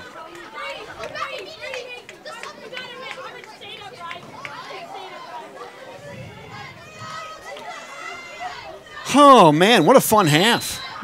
Yeah. 14-14. River Falls against the #1 ranked team in the state, Waunakee. 3rd down and 19, 16. 3rd down and forever. Hand it off again, up the middle. And now we got a whistle, 7 seconds, and Waunakee is going to use their last timeout with 7 seconds. That only took 3? Apparently. They blew that whistle pretty quick after he was hit. Apparently that was 3. Maybe a sweep play there. That'll milk a little more clock. Yeah. Anyway, they're going to get a punt here with some roll, hopefully, and get out of here tied. Waunakee is now out of timeouts. Oh, you didn't see the mask down here. If you see across the way, there's actually a Campbell soup costume in our student section. Oh, there should be. You see? There should be. There was a former president mask there. Yeah. Better not show that one. No. That's the beauty of this broadcast. It's just we don't do any politics. We don't do any weather. We just have fun. This is all lighthearted fun. Fun. Punt time. A good rolling punt would be more fun. That's going to be a play. That's going to be a play that never happened, and that's too bad. I think we got a little early start. Dead ball foul. We'll punt that again. Doesn't really matter. You're going to punt the ball anyway, but it's 5 yards, and we'll do it again. That ball had a really nice roll. That thing kicked. That's too bad. That would have run out the half for sure. Would have done it. Yeah, so you just want to get one, hit another one like that, rugby style, get it past the defender or past the receiver. So that Ben Farnsworth back here, number 2, standing back at the Wildcat 45. Yeah, I don't really think you want to give him even one play. No. 7 seconds. Just kick it away from him, get some good roll on it, and get out of here. Really good kick. They call fair catch. Yeah, that's with 3 seconds to go. Time for a Hail Mary. You got one Hail Mary chance. Might as well. I'm with you, though. I think we're not going to second guess their coach. The guy's a pro, almost. But it seems like if you would have called those timeouts earlier in that possession, you probably could have preserved some clock. I think so. Potentially. Yep. Potentially. I don't know. But he gave himself one chance here. Yeah. And that's one thing we don't ever do. I don't want to do it. I don't want to second guess these guys, but it's kind of fun to conjecture, I guess, right? Yeah, I was a little surprised by that, too. Keene's got a good arm. Oh, now we got the official clock guy out there is going, hey, I'm not sure there's any time left. Because I think there should be less than 3 seconds, clearly. Well, those 2 plays then took 7. A snap, a punt, a snap, and a run. And the ball in the air, that has to take more than 4 seconds, shouldn't it? That was a nice high kick, too. Yeah. I think the punter would say my hang time's 4 seconds. Yes. Right? Well, and there's the snap, too. Right.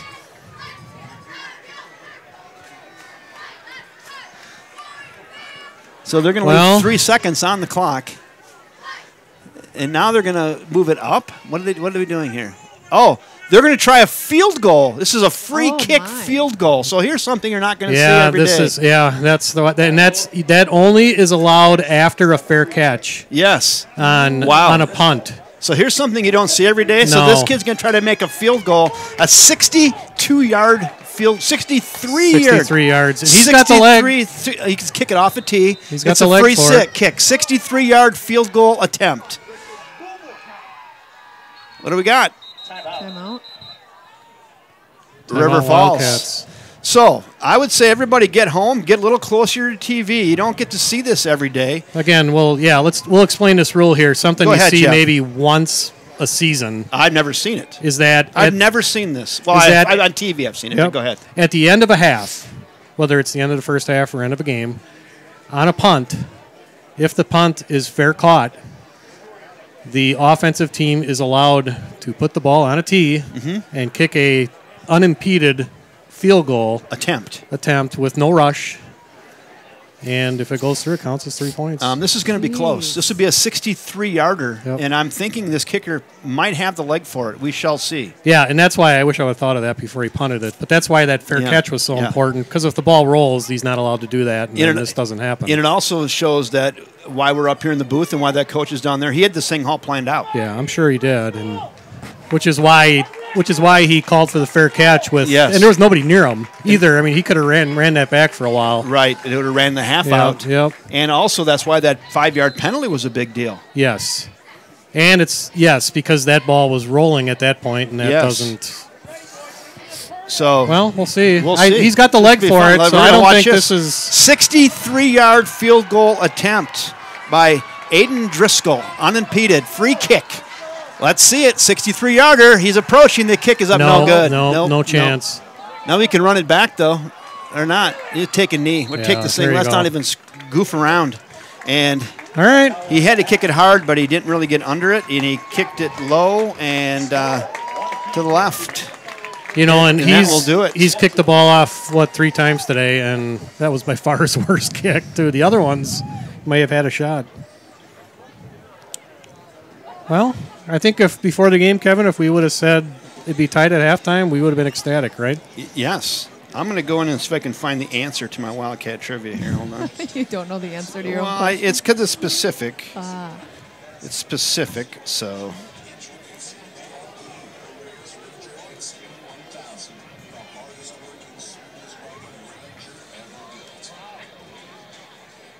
Dee.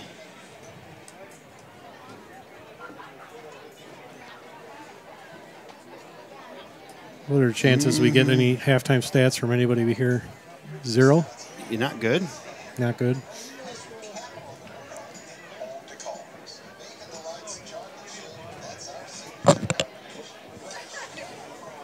Hold on.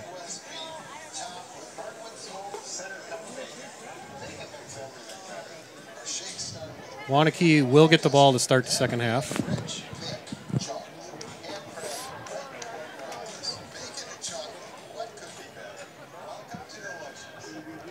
Hey, Mike Cayley, if you're listening, could you send me the answer to that question again? Because you sent it to me yesterday, and now I can't find it.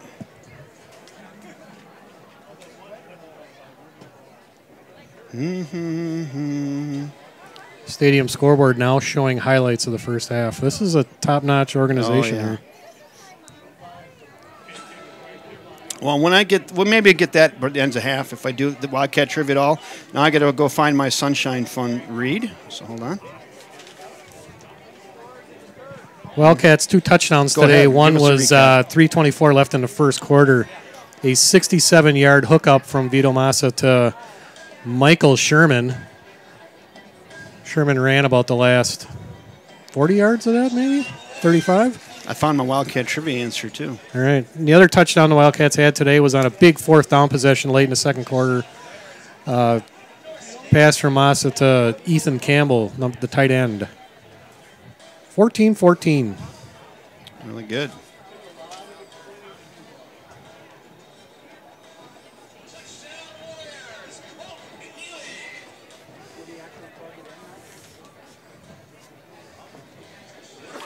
I'm looking for my email from Madison Clay for the Sunshine Fund. I've got it in here, so I got to just take me a second to find it.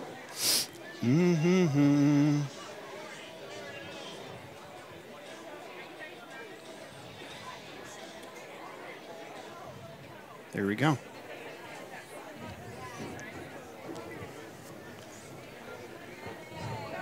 All right, here we go. Sunshine Fund.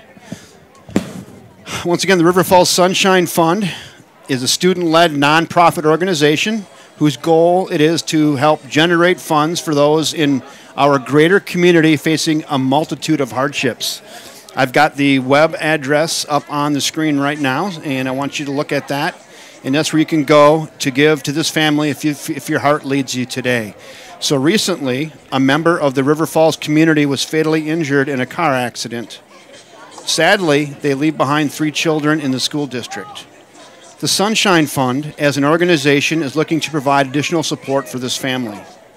If any members of our community are willing to help, we would greatly appreciate any donations to assist this family. You may visit the website again that's up on your screen right now, rfsunshinefund.org, to donate. Or you may mail donations to the P.O. Box 163. All of the donations that are received within the next 2 weeks will go directly towards helping this family through this difficult time that they're facing. All you have to do is simply mention that you intend to help family number 194 when donating. Again, that's family 194 if you go to riverfallssunshinefund.org. And anything that, if your heart leads you today to help this family in need, and we have 3 kids now that are missing somebody near and dear to them in our school district. Thank you to the River Falls community for the continued help and support towards our organization and its goal, the River Falls Sunshine Fund. And again, I want to remind people, this is student-led. There are a few adult leaders that help lead this, but this is students within our school who have taken upon themselves to organize the Sunshine Fund to help families in need within the district. And if you can find some generosity today, the River Falls Sunshine Fund would really greatly appreciate it to help family number 194. Thank you. Those are tough, huh, Lori? Yeah. Yeah. Man. But, knowing there's 194 families that they've helped. Yes, to this point. That's yes. pretty amazing. Exactly.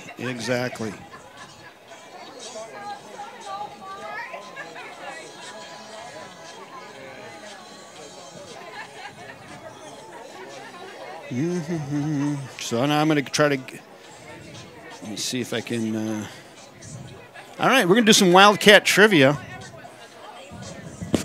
Hey, this is what we call self-serving trivia today, but it's kind of fun, and I'm going to give a little bit of leeway.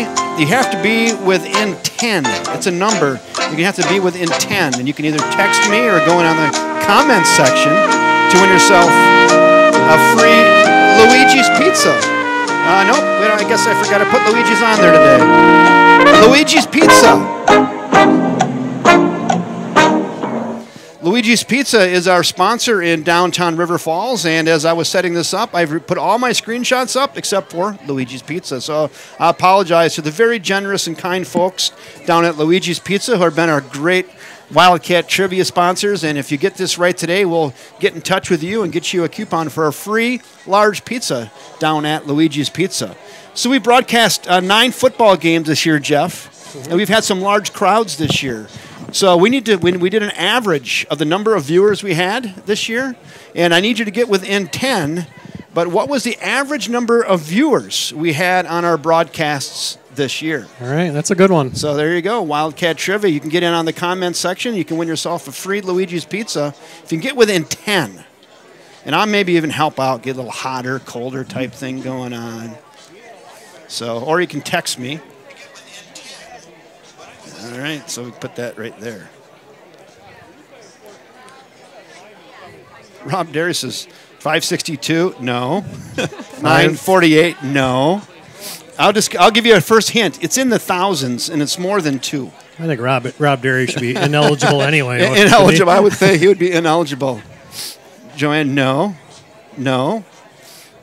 And this is average. So in this average, we had one that brought down our average a little bit because it was audio only, but we still had a little bit. But yeah, again, the hint is it's in the thousands and it's more than 2. So. What is the most? 325, no. The most ever? The most you've ever had on any I think it was that Pulaski game. It's about 9,400. Wow. Yeah, and we had some basketball ones that are up in the 7,000, 8,000. The Pier game was. Yeah, up in the 7,000. And it got taken down right away, too. Mike Noreen, 660. Mike, if you put another number in front of that, Mike, you'd be getting closer. Scott Morissette, 135. No. No. Oh, Austin Miller, 2680. You know what? Austin Mueller, we're going to give it to him. Yep. Austin Mueller, you are a winner. So the correct answer, I said get within 10, but we might never get within 10. But 2680 is so close. The real answer is 2,667. So Austin Mueller, you have won yourself a free Luigi's Pizza. So, yeah, so we get almost 3,000 people on here for each of our football games. We really want to thank our Legion of Loyal listeners for supporting everything we do with Wildcat Sports Broadcasting. We want to thank the First National Bank for really helping make this happen and being our #1 sponsor. So thank you, Jeff, and thank you, First National Bank. And I think it's a great thing for our community that's kind of shown by those numbers right there. Look at, we got the Grinder Trophy. Here's Look the at trophy. This. We got the Grinder Trophy right here. This is a greasy, grimy gridiron trophy today, and this thing has got some. This thing has got some character to it. That's right? a good one. That's a good one right there. I like it. So there it is, Grinder of the Game, playoff game 2. Oh, so man. This is it. That's so beautiful. we have starting to develop a short list already. Got a couple people on the short list, but we've done this often enough that the short list develops nicely in the first half, and then all of a sudden in the second half, somebody blows it out of the water. You know, somebody emerges. So who's it gonna be today? How you feeling, Adam? Asking me? Yeah. I don't know. How you feeling? How you? Nervous? That was a long run. Yeah, it was great. We'll stop breathing. We'll stop breathing. So we'll save you some air. How about that? I forgot it. So. What a great first half, huh, Adam? Yeah. How does it look from the? How does it look from the? Here, let's put this headset on a fan. Here we go. We've got Adam Mishevsky on. Adam is a fan in the stands. He does get our Grinder Trophy every single week, and he's brought that up to us right now. And Adam, how does it look from the fan side over there at River Falls? It was a rough start, obviously. Pull that mic a little bit closer. It was a rough start, obviously. Yeah. I'm sure you guys talked about that, but yeah. They came back right away. There's great energy on the sidelines, which is going to do these guys well in the second half for sure. The coaches are excellent about adjusting at halftime and getting our kids psyched up for it. So I think we're going to see the tide change here. Yeah, I think so. I mean, you come in and you're playing the #1 team in the state, and you're always saying, we got to keep it close. We got to keep it close. We have to give ourselves a chance. Well, going into halftime tied at 14, you got to feel pretty good about yourself, wouldn't you say, Adam? Absolutely. Yeah, I definitely feel like we have the momentum in this for sure. So it was nice. I talked to before the game, and then just now, Sun Prairie coaches are all here, and they're on the River Falls side cheering us on. Well, you guys got some advocates in Sun Prairie after you went down there and played them. You gained their respect somehow. For sure. Yeah, and they just brought that up too. They said you guys are tough. We'll see you at Camp Randall. Is that what they said? Yep. Huh? Oh, I like that. I like that. Well, 3 more. Got to win 3 more. Yep. So Sun Prairie takes their chips and they're all in on the RF. Yeah. I don't think those communities like each other one bit. So, there's pretty much always been that way. Yeah, they've got a matchup with Middleton, and I think they said they played Middleton now 4 times in the last year, and they're a big rival for them. And sure. They were hoping for somebody different, but they get Middleton again. Yep, because they know each other so well. Yep. That's like River Falls and Menominee, I'm sure. For sure. Same deal. Yep. Well, bring on Menominee. Let's go. All right. Yeah, thanks. exactly. Thank you, Adam Mishevsky, the fan in the stand. Thanks, we don't get that interview every time, right? The fan in the stand. So. Yeah. No. I think we're just going to roll it. Yeah. Appreciate it.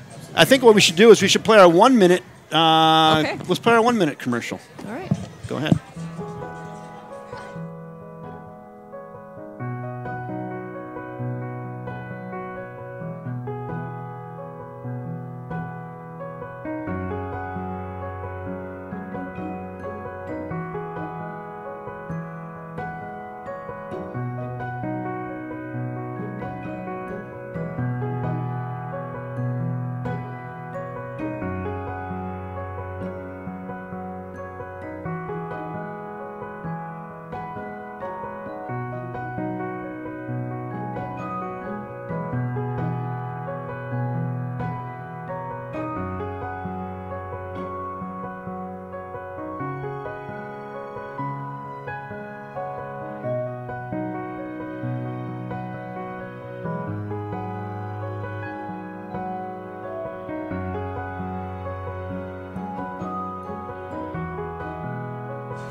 All right, thank you, First National Bank of River Falls, for sponsoring everything Wildcat Sport on the YouTube channel. And today we got a plate full. We're already sending one team to state today.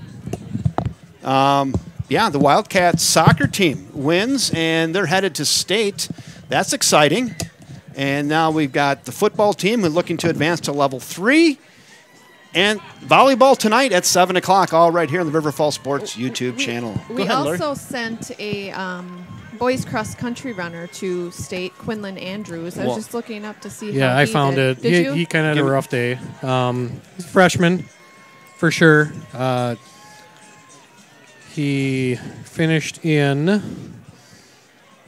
157th place with a time of 17:55, it looks like here, if I'm reading this right. So, you know what an accomplishment. Just getting especially there. for a Yeah, I freshman. mean, as a freshman, as I look at the total standings here, there's not many 9s on here. Yeah. There's a lot of 12s and 11s, but you don't see a lot of 9th graders. And he'll only get better from the experience for sure as he gets older and stronger. And like his dad says, once he gets some hair in his legs, he hopefully will.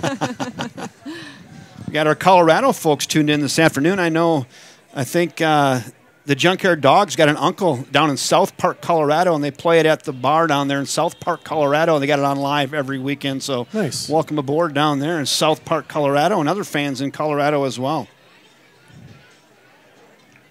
I think my father might be watching this, hoping that the 4-string quarterback gets in, which I don't think will happen. Number 15. Barring a nuclear holocaust or something like that. Lori's son, Preston. So we got some Mustang fans in the house here. They said, hope you guys can win so we can see you next week in Menominee. That's always That'd good. be nice. That would be real nice. We got our oldest son tuning in. Yes. Shout out to Zach.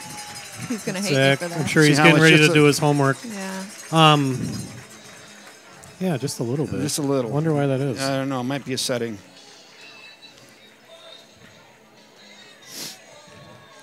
See, on mine it looks brighter. Oh, yeah. See, just a little bit of packets are missing, but it's not bad. Okay. Have we gotten some feedback on that, I assume? No? None. All right. The good news is the audio's good and it's not buffering or anything, so it's... Yeah, I remember doing some broadcasts with you years ago where you're missing like entire parts of halves of basketball games and things like that. You can't get... so the internet's a big deal. So Waunakee was very nice. They wired us up with hardwire internet today, which is always nice. And they've been very, very nice. They have a buffet set up for us back here, and they invited us into their buffet. Up here in the press box area. You don't get that every day. We were kind of joking with that in our little pre-production meeting we had, and we were wondering about the buffet, and then we come up and they got it all spread out up there. They got the whole spread. I just walked by there a couple minutes ago, and the referees were having at it. Yeah, so David Crail, down here in Waunakee, they've kind of set the bar. Yes. I'm just telling you, they take pretty good care of the press, and they have a buffet set up. Yeah, cheese trays. Cheese trays and fruits. Yeah, vegetables. Yeah. There's a beer fridge over there, I think I saw. Yeah. Up here in the campus. So, all right, we're getting real close here to kickoff here in quarter number 3. Waunakee will be receiving the ball to start quarter number 3. Did we check in next door and see how Jeff Pizz is doing over there? I checked on Mr. Pizzy a couple of minutes ago, and he's doing a nice job. His only concern was that whether he has gotten any complaints, and now so we've far got I'm no at complaints. 0. So it's a natural. So John Gretz is he's watching from South Park, Colorado. The Cartmans watching from South Park. That's who it is. Yeah. Oh, the Evavolds from Colorado are watching as well. Well, welcome, Colorado. I lived there for 23 years in Fort Collins. It is a pretty state. Cole's had a nice game so far, a couple of big runs. Yeah, want to give a little recap? I don't know. We've capped it a couple times, but yeah, it's been a game of big plays. I can think of 4 of them right now. The first big one was the interception very early off a tip ball by Waunakee, which led to a short field and a short touchdown run by their quarterback, Quentin Keene. But then the Wildcats answered right back with a 67-yard touchdown pass to Michael Sherman from Vito Massa with 3:24 left in the first half. That tied it. Waunakee answered with a 47-yard touchdown pass from Keene to James, and that gave them a 14-7 lead. But towards the end of the first half on a big fourth down play, Massa threw it up, kind of a 50-50 ball. Ethan Campbell tipped it up to himself, caught it in the end zone for a touchdown. That tied it. Finally, I think the last big play of the first half was when Waunakee was driving. They're at about the 40-yard line, and they threw it up, and Jack Herstein made a great read on the quarterback and intercepted it late in the first half. That was a great interception by Herstein. Kept the Warriors off the board. And we have 24 minutes left against the #1 ranked team in the state, and it's all even. Let's do it. Yeah. Let's do it. 24 minutes of football left. Wildcats will kick off. Kicking off will be Cole Evevold. And Cole's going to bang one on the ground. It's going to hop and bounce. Oh, look at that thing. Scoop, doop, doop, doop, doop, doop.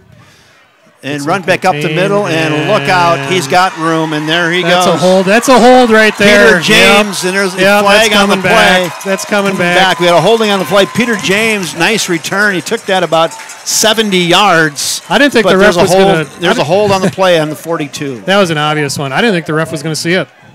And he was holding Cole Evevold.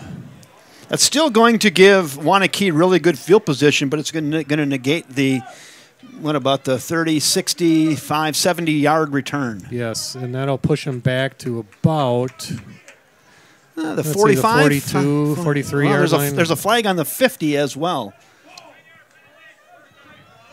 Somebody said that's bull. No, that's not bull. It's. I'll turn up the sound on it. He tried to hog tie him. I mean, that was an obvious one. They're going to march it. I don't know where where the spot was. I was from the 50. That's going to push them all the way back. That's even better. That's so it was at the 50. It's going to go all the way back to the 35. Just like kicking it out of bounds, Kevin. Just like, you know what? Which I think you were lobbying for earlier. 10-yard penalty. The 40. They should have kicked it out. So we've seen a lot of different types of kicks, a lot of different types of returns. And you know what we always come circling back to here? Kick it out of bounds. Kick it out of bounds, yeah. That's be the safe play. Least risky. At least first and 10 now for Waunakee. They have great field position to start the second half. They're going to hand it off up to middle. Bust it up in there. Nice tackle by Herstein. Gornorski on the carry. Herstein on the tackle. Gain of 4. Second down and 6 for Waunakee. Good tackle by Herstein. Getting low, grabbing the legs, not going high. Speaking of getting low, I'm back down in my haunches so you can see. Gornorski again. A nice tackle in the backfield. Oh, baby. Mashevsky. The muscle. Cade Mashevsky gets an ankle and says, you're not going there. 3rd and 5. Nice job, Mashevsky. He hasn't missed an arm day in 3 years either. The kid is ripped. You don't get a name like the muscle for nothing. This time they got their tight end Andrew Keller split wide right. They haven't done that much today. Keene. Shadowing over. Back to pass, looking down the field. Not much pressure. He's got all day throwing it, and overthrown. And they want a flag here on the near side, but that ball was over the head of everybody and falls incomplete. That was intended for their big stud, Peter James, and just overthrown. Pretty good coverage. Yeah, it was. And I was watching Keller on that play, and Wildcats have done a good job of shadowing him. They kind of slant the safety over to him. Oh, so we got it. The Stage Stop Saloon in Colorado sends a very loud "Go Wildcats" junkyard dog. So the Stage Stop down there in South Park. There's your shout out, Stage Stop. We love the dog. Arr, arr, arr. Well, stay away from it. Nope. All right. Get it and move it up. And moved it ahead for about 3 yards, I guess. Okay. That's not terrible. I mean, down the 23-yard line probably, and that's where the Wildcats will set up shop for their first crack at it here in half number 2. All knotted at 14 on the 23. Well, they put it on the 25-yard line. All right, forward progress, I guess. Hey, can't ask for a better start by the Cats. They're on defense, getting a 3 and out. Let's see if we can control the ball here. And like I said, at least get to midfield. So if the Wildcats advance today, I'm going to get a picture of the Stage Stop Saloon, and we're going to pull that up next week in Menominee. First down and 10. Single, no, two sets in the backfield. Give it to the up back. It's Gavin Cole. He moves it ahead for 3 yards. Gavin Cole was kind of a featured back early in the season. Then we kind of moved to some different type settings, and now he's back today getting the rock. Yeah, he's been playing more fullback as the season's gone on here, and he had a big carry in the first half to get a first down on a long third down. 2nd down and 8 now for the Wildcats. They make their way to the line. Sun-drenched afternoon in Waunakee, Wisconsin. Kevin Westhouse, Jeff Johnson, Laurie Johnson, and Jeff Pizza bringing you the action. Jet sweep. Karras looking for a seam. Cut it up in there. Keep your balance. First down yardage. The Jackrabbit. Karras for 9 yards. Move the chains. Boy, he was patient back there. He just looking for a little bit of a seam to go. Yep, it's been a very effective play so far for the Wildcats. Karras has been able to get some good positive yardage just about every time they run that play. Yeah, Waunakee, hands on their hips. Their posture is not that positive shoulders back posture right now on defense. Yeah, maybe look. I don't know what the look of concern looks like, but that's a little bit, right? I mean, they haven't been here. They haven't been in this position much. They've this had year. one game like this. That was the DeForest game. And they haven't, they're not used to it. And all of a sudden they're like, geez. Especially on their home field. This team's popping us in the mouth a few times. Go, And the ball back up in there, 50 to the outside, to the 40, 30. He's a blazer down to the 20. Cole Evervold. What a run, no flags. Gain of 35, 40 yards on the play. Yeah, I couldn't see the end of that from where I'm standing, but great cutback by Evervold. Yeah, we're watching it back here right now. 41 yards on the play. If he gets open Nice field, job by Jeff on the camera. Yeah, great job by Mr. Pizzi. Nice job, Mr. Pizzi. Well, put your hands together, clap, clap, clap, and that nice big gainer right there by Cole Evervold. Almost in the red zone here. 1st and 10. Fresh set of downs on the 22-yard line. Tyler Hayden now in at running back, giving Evervold a blow. Play action, moving to his left. Got a man in the open. Got Campbell.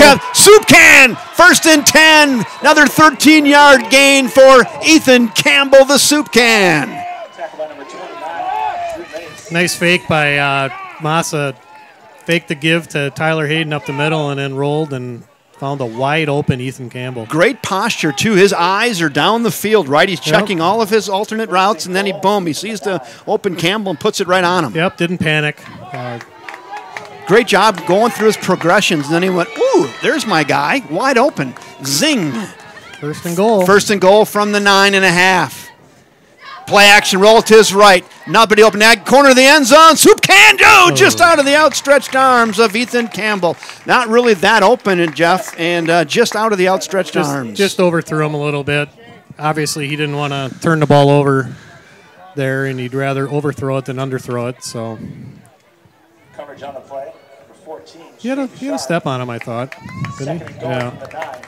So I got a couple comments from the Waunakee. Said they were losing a couple times, behind a couple times this year. Were they? So, yep. Twice? Okay. Yep. So they were behind a couple times.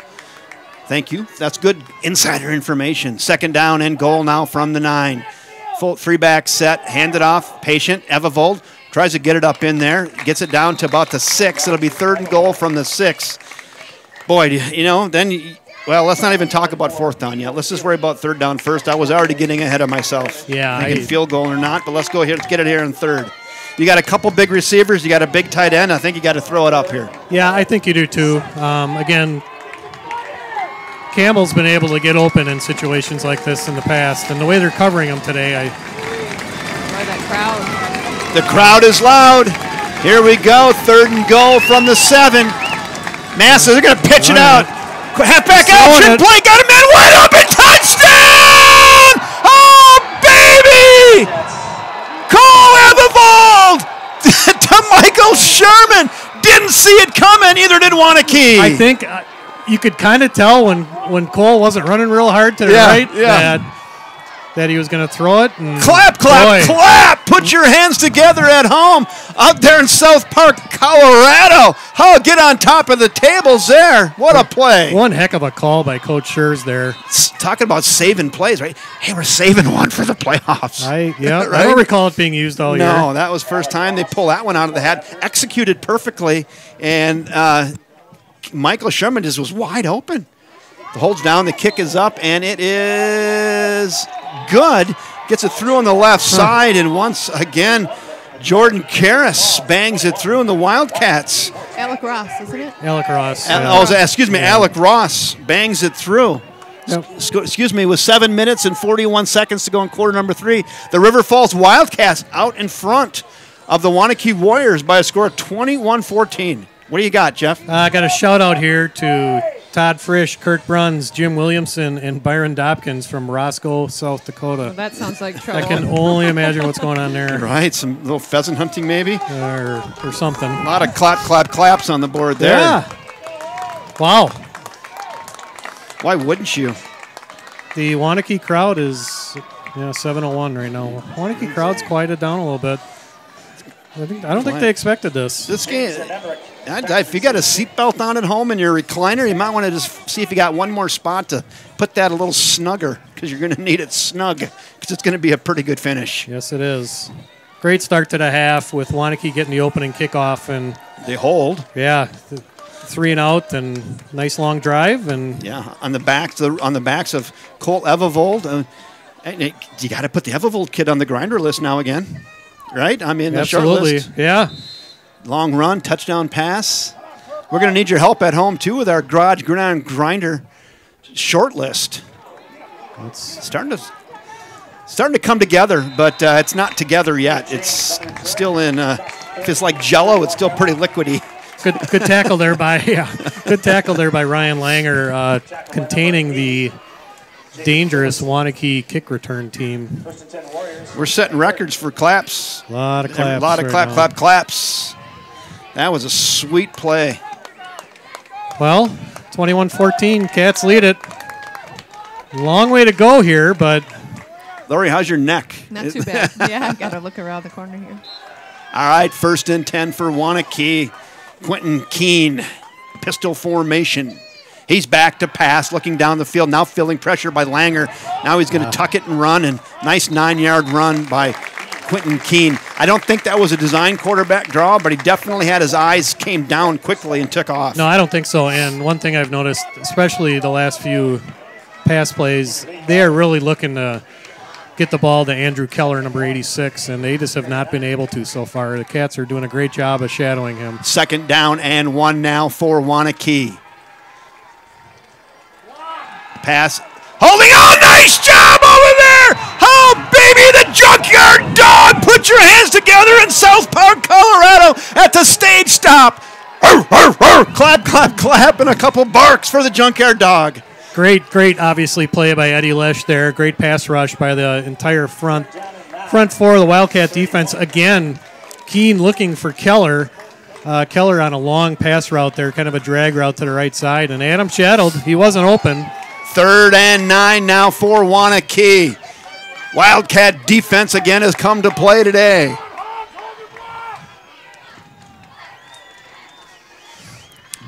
Back to pass. Looking down the field, nobody's really open. He's going to have to tuck it and run, and he's in big trouble. And there's the muscle, Mashevsky in on the play, and the plumber on mop-up duty. Mashevsky and Langer take him down. And Keene goes down for a sack. It's 4th and 10. Punt time again for Waunakee. Wow, the defense. Wow, the defense, right. The Wildcat front four repeatedly beating the much larger Waunakee offensive line there, forcing them to punt. Uh-oh, we got a referee. Looks like we got a referee he's having a medical issue, perhaps. Yeah.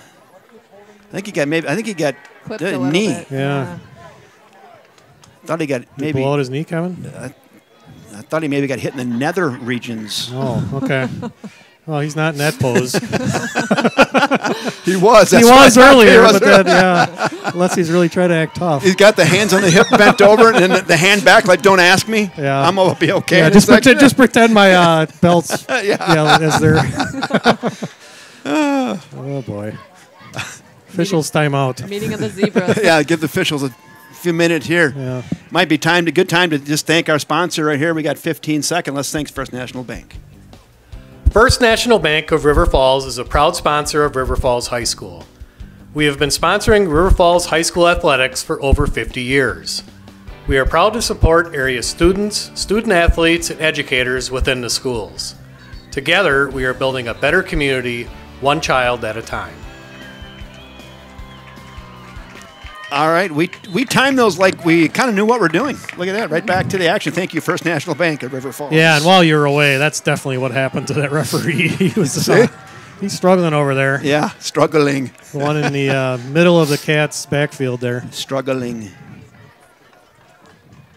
Punt is away. It's a wobbly kick. That's going out of bounds. That is not what they were looking for. If that's my golf shot, all my people I'm playing with, they go, shank you. We'll see how. That was about a 20-yard punt, and it goes out at the 48 or 49-yard line of River Falls. And, boy, that's going to be great field position in River Falls here. Yeah, that's looking to get up by a couple scores. Actually farther than I thought it went even. That's great field position for the Wildcats here. Boy, if they can go up 2 scores, really put a lot of pressure on the Warriors, who were pretty much expected by everybody to win this game. Well, #1 team in the state. They're undefeated. They've had lopsided wins all year. But, hey, River Falls, like we talked about in the pregame interview with the head coach, the way that the Wildcats hung with the highly ranked Sun Prairie team this year has to breed confidence in them. Back to pass. Jordan looking on the field. He's got Sherman. Oh, just out of the outstretched arms, and then he pulls him down. But after the boy, that's a break for Waunakee there. Yeah, just overthrown. Boy, the Massa kid's got an arm on him. He does. He's had a tendency a few times this year to overthrow his receivers, which obviously he did right there. But the Waunakee defensive back, number 14, Shea Ducharme, he tackled Sherman, and he's lucky that ball was past him by then, because that would have been an interference penalty. That would have been. 2nd down and 10. Why wouldn't you go back to that, right? I like the matchups. He had a couple choices there, did Massa. Handed off up the middle. That goes nowhere and fooled nobody. It's going to be 3rd and long. Cole Evervold up in there for nothing. Got nothing and not going to like it. And a little dinged up on the play maybe. 3rd and 10. Yep. Tyler Hayden will come in to replace Evervold. We've had a lot of 3rd and 9s today, Kevin. Cats have done a good job of converting. This is the most Wisconsin thing I'm going to say right now. We got somebody watching from the tree stand. Love it. 3rd down and 10. On their feet on the near side. Massa back to pass. Rainbow down the near side. He's got the jackrabbit up and just can't reel it in. So close. Pretty well covered. Jordan Karras went up and got that right at the pinnacle and just couldn't bring it in. Broken up on the play. Good play, huh? Yeah, I can't see that end of the field, but I'm watching. You trust me on that? He went up, had it, bobbled it, and then the defender just got enough paw on it to knock it away. Punt time for the Wildcats. Boy, what another great throw by Massa. The punt is away. End-over-end kick. And we return favor there by kicking one about 20 yards out of bounds, if that. Shank you the other way. Referee is still walking on the far side. Now he's jogging 30, 35, 40-yard line. That was a 12-yard punt. Oof. So we had a 20-yard punt by Waunakee and a 12-yard punt by River Falls, and all of a sudden the special teams games are coming into play here. Yeah, that's too bad. Couple opportunities the Cats had right there in that last possession to get some big plays, and they just missed both of them. Just missed. 1st down and 10 now for Waunakee.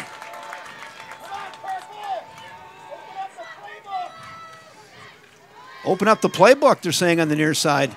Not there, right back up the middle to Gnorski, who moves it ahead for 8 yards. Good hard run there by Michael Gnorski. Open up the playbook. They got a coach that's won 6 state championships. And I would trust their coach at this point. 2nd and 8.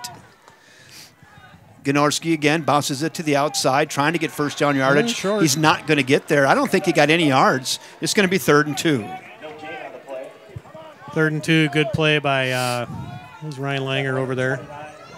I'm going to Gavin Cole. Yeah, so I'm going to say 4-down territory here. Yeah, I don't think there's any doubt about that at this point. 3rd and 3. A long 2. 2 if you're pessimistic, 3 if you're optimistic. Let's go. Hands it up in there. Taken down, and I don't think he's short. He's definitely short. The guy on the far side and on the near side are both saying he's going to be about a foot short. It'll be 4th and 1.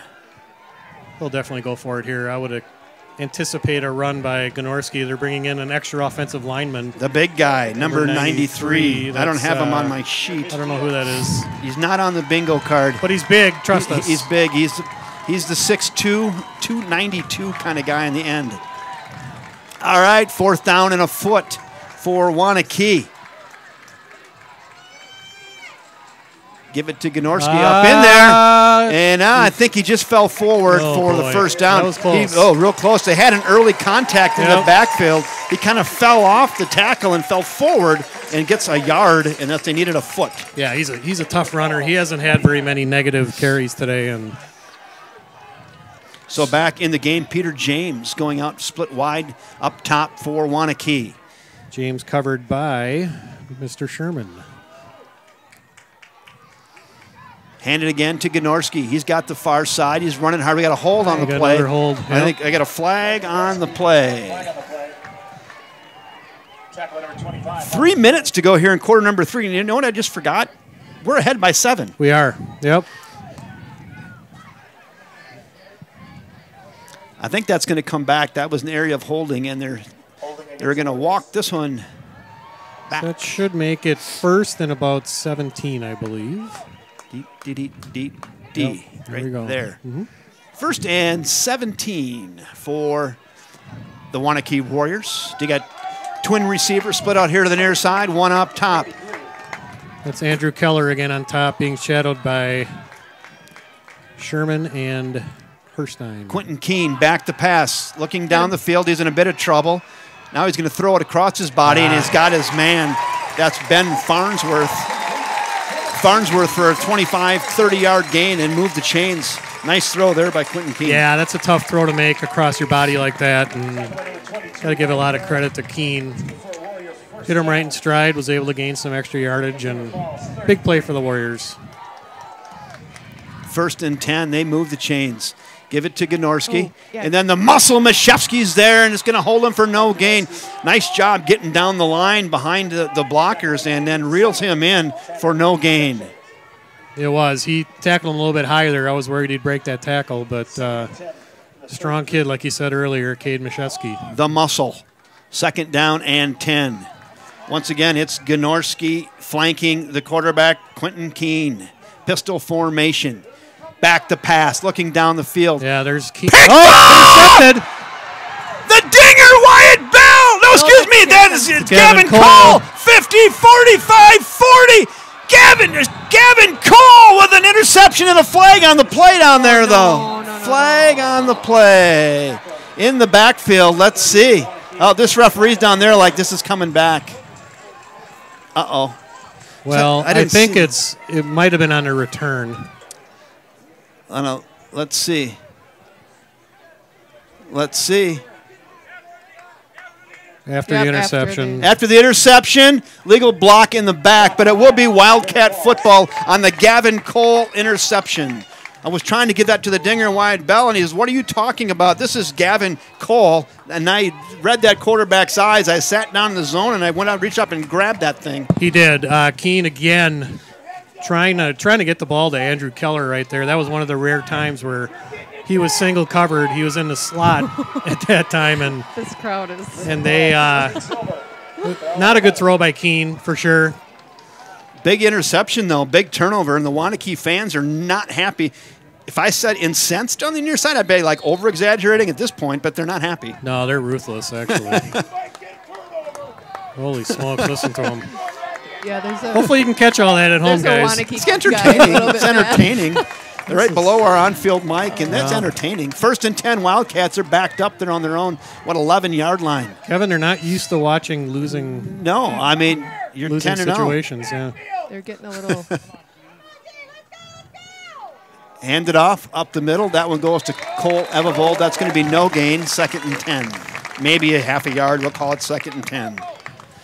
But like you talked about earlier, about time of possession and clock management, you know, this is just a matter of now moving the chains once or twice here. Yep, exactly. If they can get it, you know, even close to midfield would be great.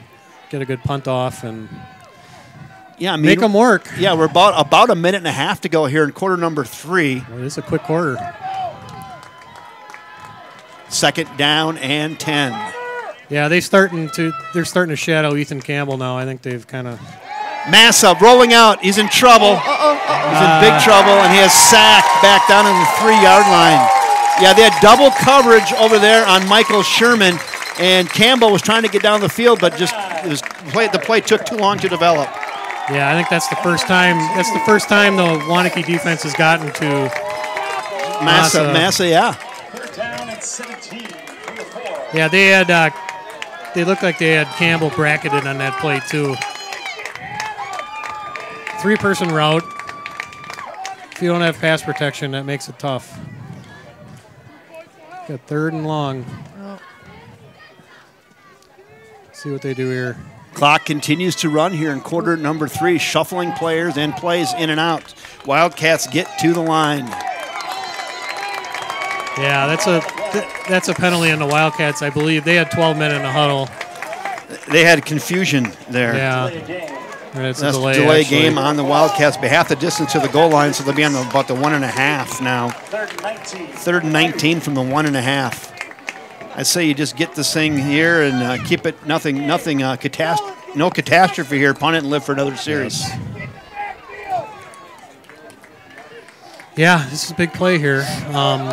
Said that a few times today. Yeah, it's all big plays now. Here we go. Waunakee fans on their feet. I'd expect a run, but we'll see. Changing the play at the line, possibly. Hand it off up the middle. They'll punch it out to the 5-yard line to give them a little bit of breathing room for the punt, I guess. It'll be punt time now for River Falls from their own 5 or 6-yard line. That should be the end of the 3rd quarter. Let me see. Yes, it will be. That'll be the end of quarter number 3 as we're going to run it down here. Good quarter for the Cats, other than the ending there. It was. Yeah. Each team had the ball twice, and. Waunakee 14, River Falls 21. So with 3 quarters in the books here from Waunakee High School on Level 2 WIAA football, it is your River Falls Wildcats 21, the Waunakee Warriors 14, and we're going to the 4th quarter. 12 minutes of football left here for a chance to advance to Level 3. Like I said earlier, if the Wildcats are able to hold on and win today, they will play next Friday night at Menominee at actually UW Stout in Level 3. Very common opponents. Wildcats have been part of the Big Rivers Conference for many years until this year, and played the Mustangs earlier this year. If the Warriors win, they will face Menominee right here in Waunakee. There you go. So here we go. We're going to the 4th quarter. I just want to remind people at home, too, I mean, it's good to have some fun jostling, but just don't get too, nothing's bad yet, but, you know, people just get a little bit, just keep it polite. Otherwise, I am going to just tap the timeout button, and we don't want to do that. So let's just keep it clean. Let's keep it high level. Remember, this is high school sports. This isn't for the Super Bowl, so, but it's important and it's fun. So keep it high level and keep it fun, people. Campbell punting from his own end gets a nice high kick, fielded on the 45-yard line. He's got a lot of green grass in front of him, trying to get to the edge here to the near side. Great return, and Waunakee is going to be set up in great field position with the ball on the 27-yard line of River Falls. Wow. Yeah, it's inside the 30, short field again, kind of like the first drive that the Warriors had. 27, it looks like they're marking it at. Yeah, 27-yard line. So if you go back like 5 minutes to where the interception happened and whatnot, Jeff, you kind of just you just took about a 5-minute chunk out of the game is really what happened. Because they're kind of set back up where they were. Mm-hmm. Yep, we did 12 minutes left. High-powered Waunakee offense here. Now we got a whistle. Whistle a whistle on the play. Timeout, River Falls. Oh, we didn't have. They had a receiver way out there on the far side, and well, then Nate White was over there to cover. I guess I didn't see him blending in, but had some defense they didn't like. So head coach Ryan Schurz calls one of their 3 timeouts and says, "Kind of a big series here. If we can keep them out of the end zone here, that'd be huge." What do you got, Jeff? Results from the girls' conference. You just getting kind of sassy. Delete those two. Yeah. The conference. The girls swimming. So Again, the Wildcats. These two. Wildcats soccer team advanced to state today, defeating Pulaski by a score of 2-1. there you go. Any idea where the state soccer tournament is? I don't. No. First and 10 from the 27. I do that either. All right, 1st and 10 from the 27. Got a little guy in the flat That's over there. the first time Andrew Keller's had the ball And today. he's wanted it all game, and he's a Yeah. big kid, a big, strong kid, and moves ahead for 8 yards on the far side. Tackle number 45, Tyler Hayes. Yeah, they've been trying to go deep to him throughout the whole game. Haven't been able to get it to him. Throw a little dump route to him and got about 6 Gain of yards. 6 yards. Second down at 4. 21.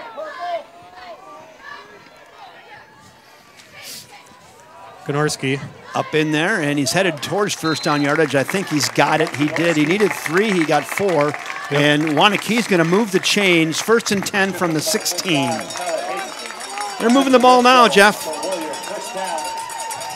16. Soccer tournament is in Milwaukee. Ah, Oh, wow.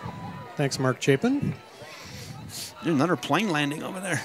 1st and 10. Back to pass, looking corner of the end zone.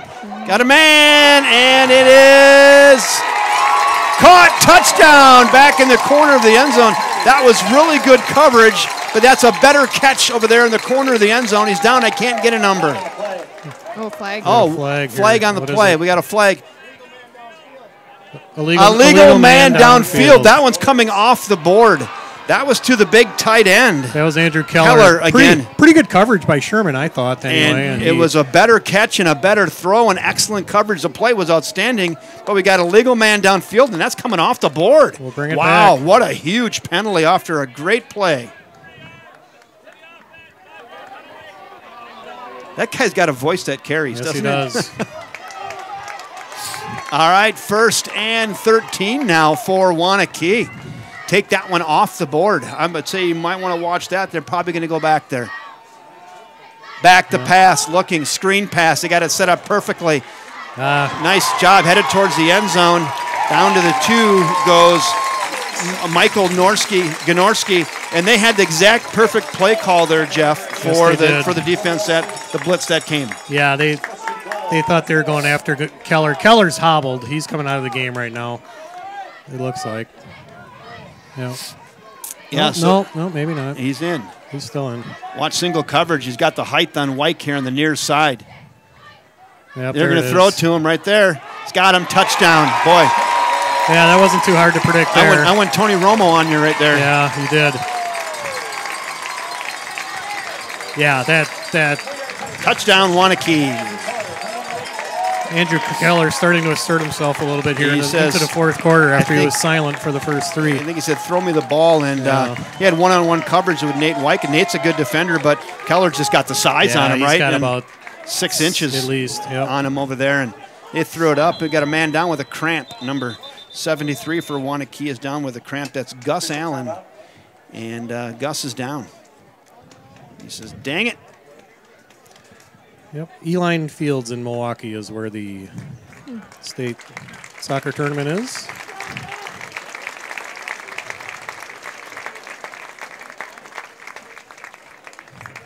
Yeah, really nice play there.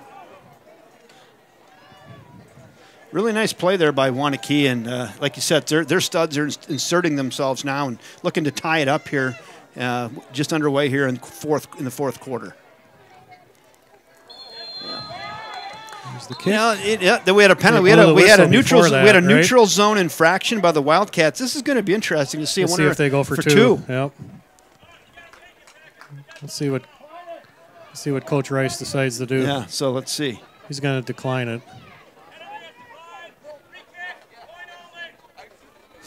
Boy, that guy's voice is just outstanding. I think you can even hear that at home, probably. You sure you don't have them mic'd up down there? I don't know. It almost sounds like it.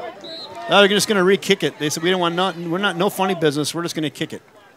Yeah, interesting. I thought they might have gone for it. Holds down. The kick is up, and it is banged through. Pretty automatic.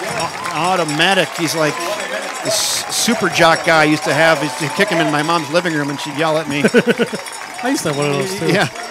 Anyway, he bangs it through, and we're all knotted at 21 apiece with about 11 minutes to go in the contest today. All knotted at 21, and wow, what a football game. Yep, we got 11 minutes to decide who advances to level 3. Cats will take it, I would think. They're right in there. And they get the ball here.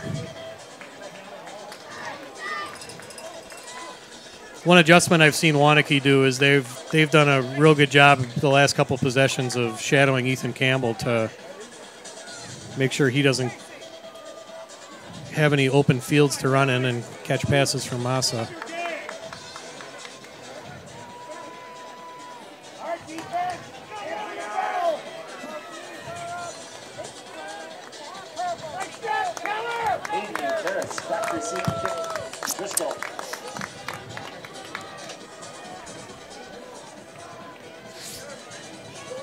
So just remember the chat section one last time before I shut her down.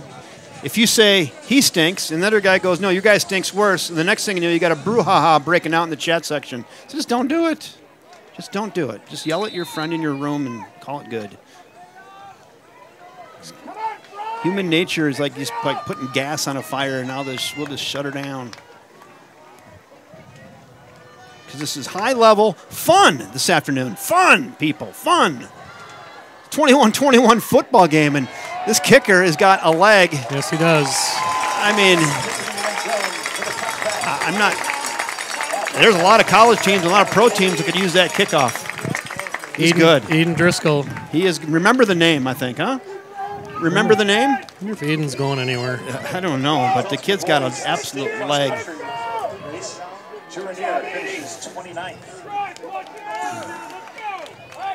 All right, Wildcats. My gosh, keep dropping stuff. See, here we go. 21-21.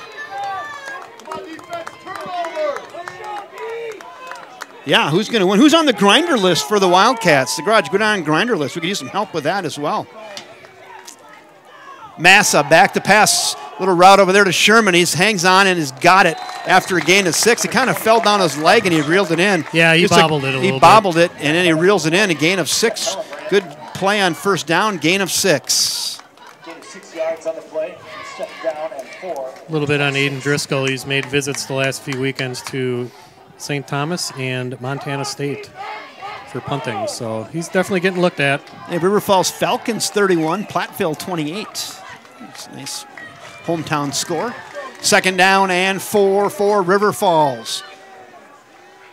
Karras on the jet sweep. Cut it back up in there. Hang on to the rock. Hold on to it. And he'll gain maybe 1 or 2 on the play. Not enough. He hesitated because he wanted to cut it back. I'm not sure if you'd have been better off just to keep heading towards the sidelines. I don't know. It's easy to yell at that from here.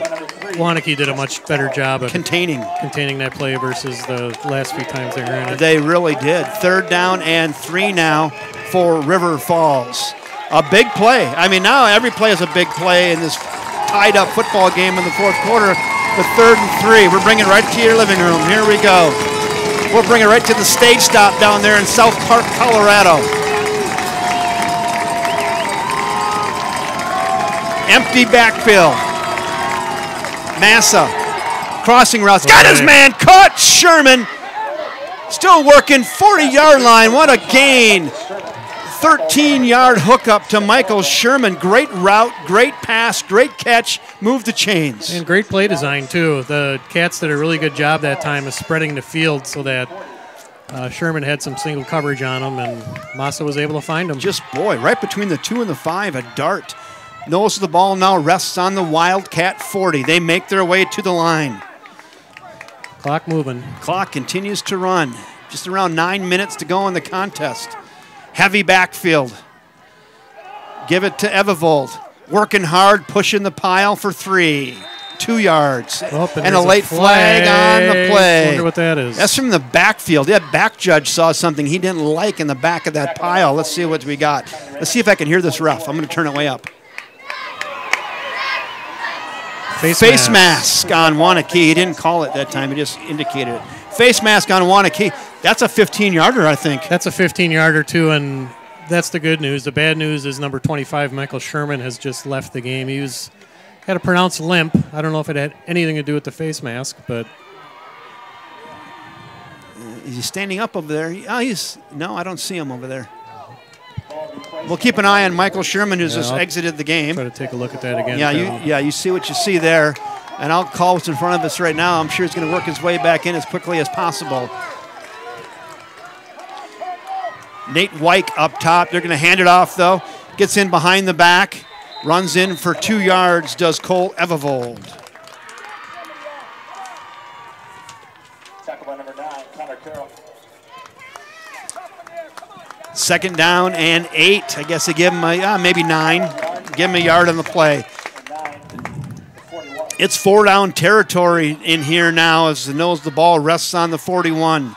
3 plays to get 9 yards. You're not kicking anything from here, I would doubt, huh, Jeff? Yeah, I was just watching the last play. Sherman wasn't even touched on that play, so I don't know if hopefully it's just a cramp or something. Yeah. Pitch it out here to the near side. Good patient running, trying to get it back up in there, but better defense. That is Caden Hooker on the tackle.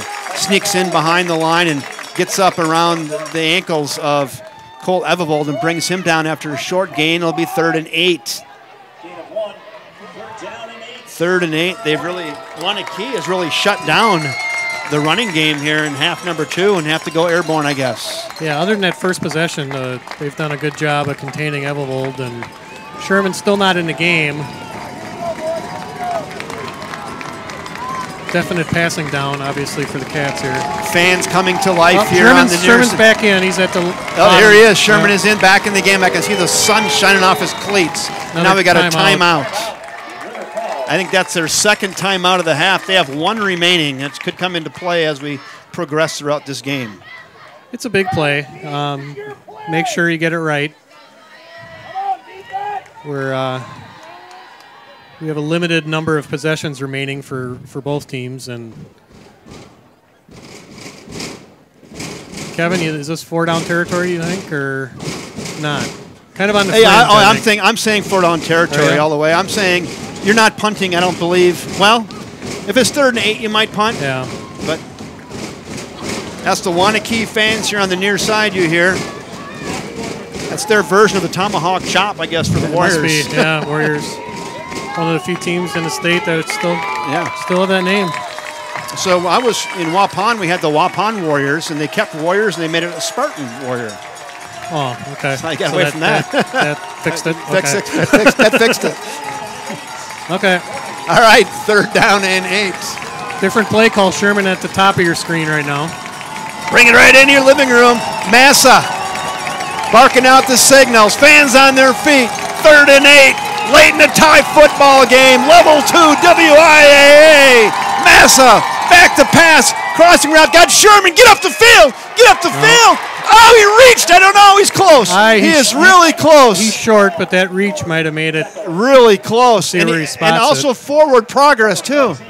Yeah, he's about a yard and a half. Okay, I'm going to say that's not a generous spot at all. No. But I'm homering it. Wow, they say he's 2 yards short. Yikes. Yeah, but at least it gives you the opportunity to run the ball. Yeah, there you go. Here. There you go. Yeah. I'm not. This is an obvious. Yeah, the refs are right there. I mean, from here it looked like a pretty ungenerous spot, but hey, it's 4th and 2. Nonetheless, ball rests on the 32-yard line. 4th and 2. Got to find a way here. 4th and 2. Heavy box right now. They heavy got box. 9 or 10 in the box.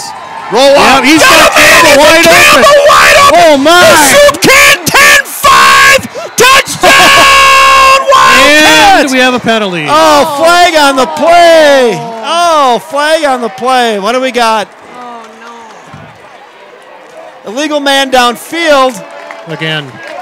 Dang. Wildcats. Oh, it's too bad. I didn't see it. I didn't see it. Oh, we see open. Blown coverage by Waunakee. Ethan Campbell was wide open, and he pranced in for a touchdown. He was high-stepping it in. Did we see somebody on your replay? Yeah. Who got more than 5 yards down the field? Oh, that's too bad. That one comes back. Now it's going to be 4th and 7. See, oh. Yeah, to me, it almost looked, I thought it was Ty Larson, but it almost looked like he was running down there to congratulate him. And oh, yeah, he was running down to congratulate him after the play. All right, they're going for it, 4th and 7. Massa, swing around, end around, little, a hook and lateral! What is this? The zipper, look at him go! Oh, my God, they got a first down. Are you kidding me? He's reaching into the bag of tricks. Deep in the bag of tricks. Way at the bottom of the bag of tricks. No flags. Tyler Zepzik on a little hook and lateral. Oh, you spin the zipper around the end. How fun was that, Jeff? That's worth a clap, clap, clap at home on that on a 4th and 8. A little hook and lateral to Tyler Zepzik, the zipper. Most games you can get through a whole game and not see something new for the first time, but that's new. That's a new one. Something I've never seen. Executed perfectly. Knows the ball rests now on the 25. Wow, was that fun.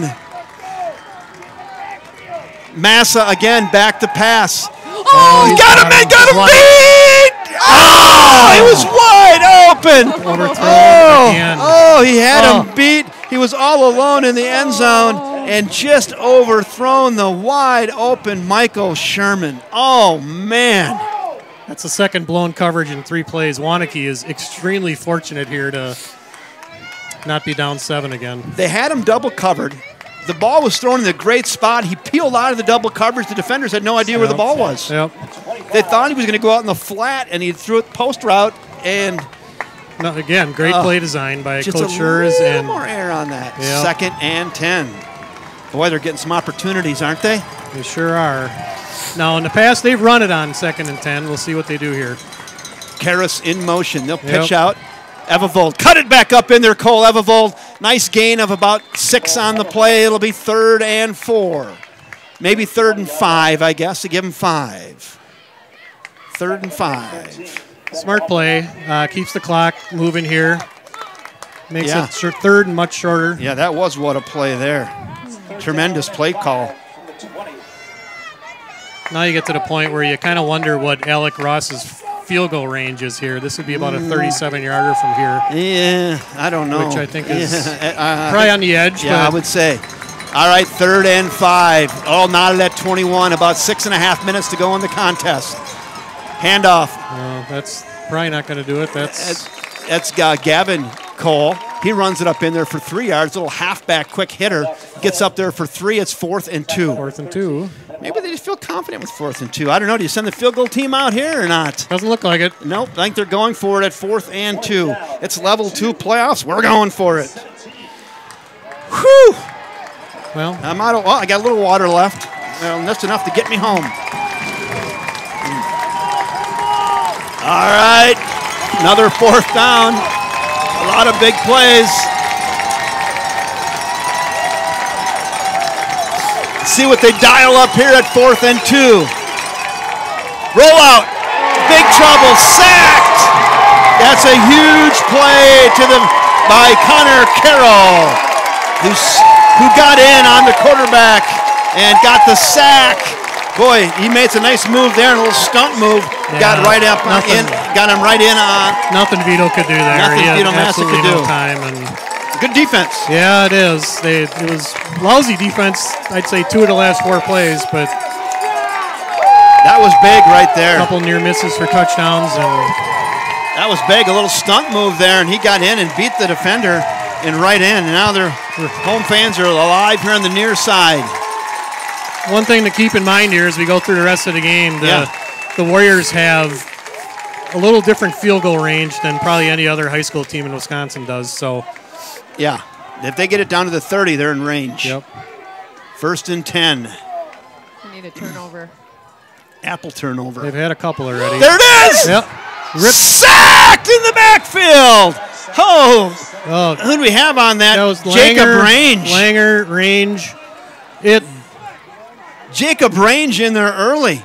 And then a mop-up duty, huge sack on first down, 10-yard loss. I think it's 2nd and 10, or 2nd and 20. 2nd and 16. 16. That's a generous 16. I think Langer a little upset. He was going to try to strip the ball there, You too, want to and strip just sack. missed it. Back to pass, screen pass near good. side. They got blockers, but they got tacklers Nice that shed job. blocks.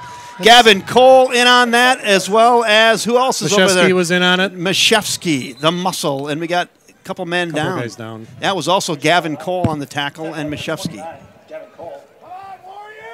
Well, wow, 3rd and 13, 14. I can call it 3rd and 14. We can call it whatever we want to call it. I'm seeing 3rd and 14 as I glance across the field. 3rd and 14. You're There right. you go. 4:47 here left in the game. Tick, tick, tick, tick, tick. A big 3rd down and 14. This is, you stop them here, they got to punt the ball. Clock running. Let's see what they dial up. Waunakee. Look for Keller here. Quentin Keene. Back to pass, looking. Heavy pressure. Oh, he's got Keller wide open. Got him. Yeah. And that's caught.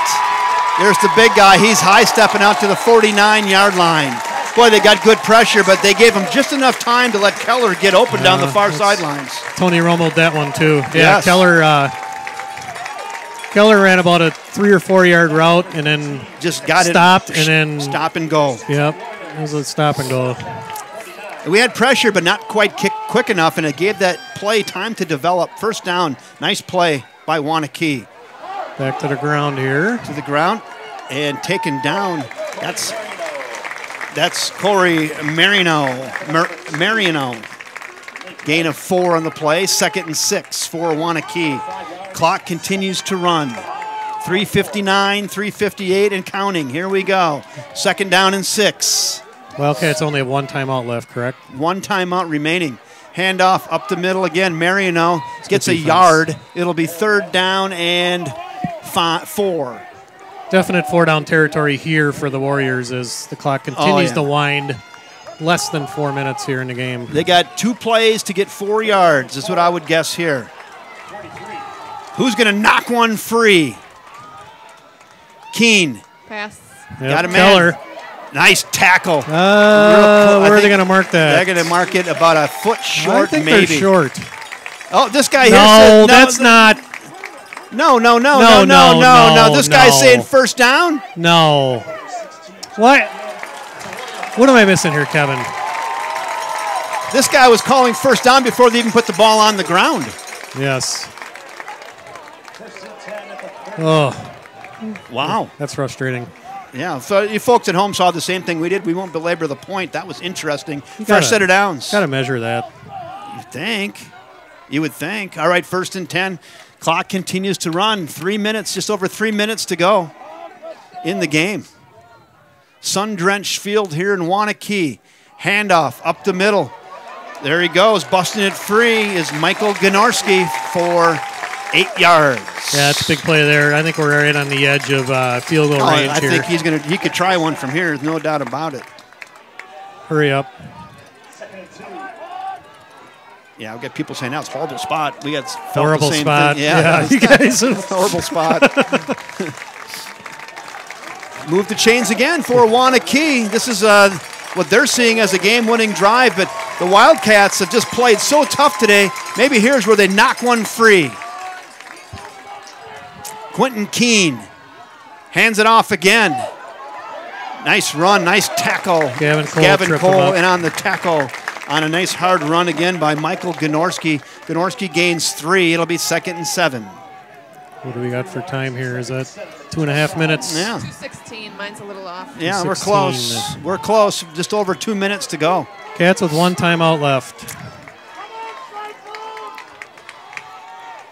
Time for a big play here. Handed up, Ganarski again, headed down towards first down yardage. Now he's going to be a yard short. It'll be 3rd and 1.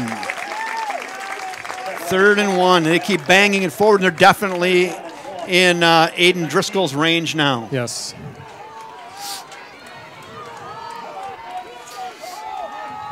Handed off, up the middle. That's First down. first down. Move the change. He needed a yard. He got 2. And the clock continues to run. About $1:38 to go.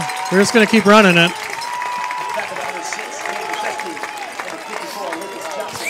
They're thinking now to run it down and bang one through, I suppose. I think that's what they're thinking. They got to hope for a fumble or something. Strip sack, something here, knock one free. It's going to be a lot Konarski of... again. Konarski. Fumble! Grab it! On the ground! Get it! Wildcats got it! They got it! Wildcats got the football! What did I say, Kevin? There it is. We didn't bring you along for nothing, Jeff. Wow. Wildcat football.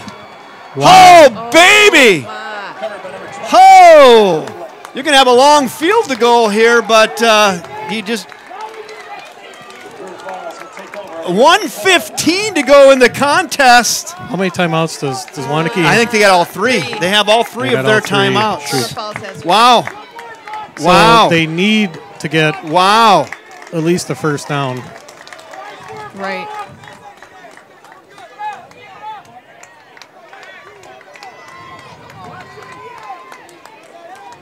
Yeah, rewatching the last play, Konarski was real close to being down, having a knee on the ground too. But yeah, we'll take it. They didn't come back up to the booth to challenge that. No, they didn't. 1st and 10 Wildcats.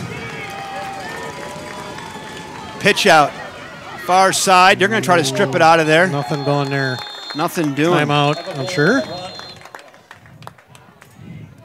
What are we at now? 108. 108. Tackle number 68, Caden Ellis. Oof. Oofta is right. At some point here, Kevin, I think you have to throw it. And maybe you do it on 2nd down, but you at least got to try to get a first down so that... Yeah, this is an exciting game. And I'll say this, Coach Schurz has been very aggressive today, and I don't think he runs it 3 times up the middle. And No, I don't think so.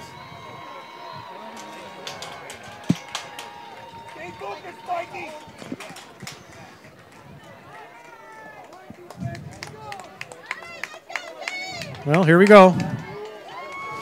Yeah, someone's hope for no safety. Yeah, I would no safety. 2nd and 8. 2nd down and 8. I think, Kevin, this is the down where you throw it, if you're going to throw it. I mean, they're going to take the timeouts anyway. You got to move the chains. Yep.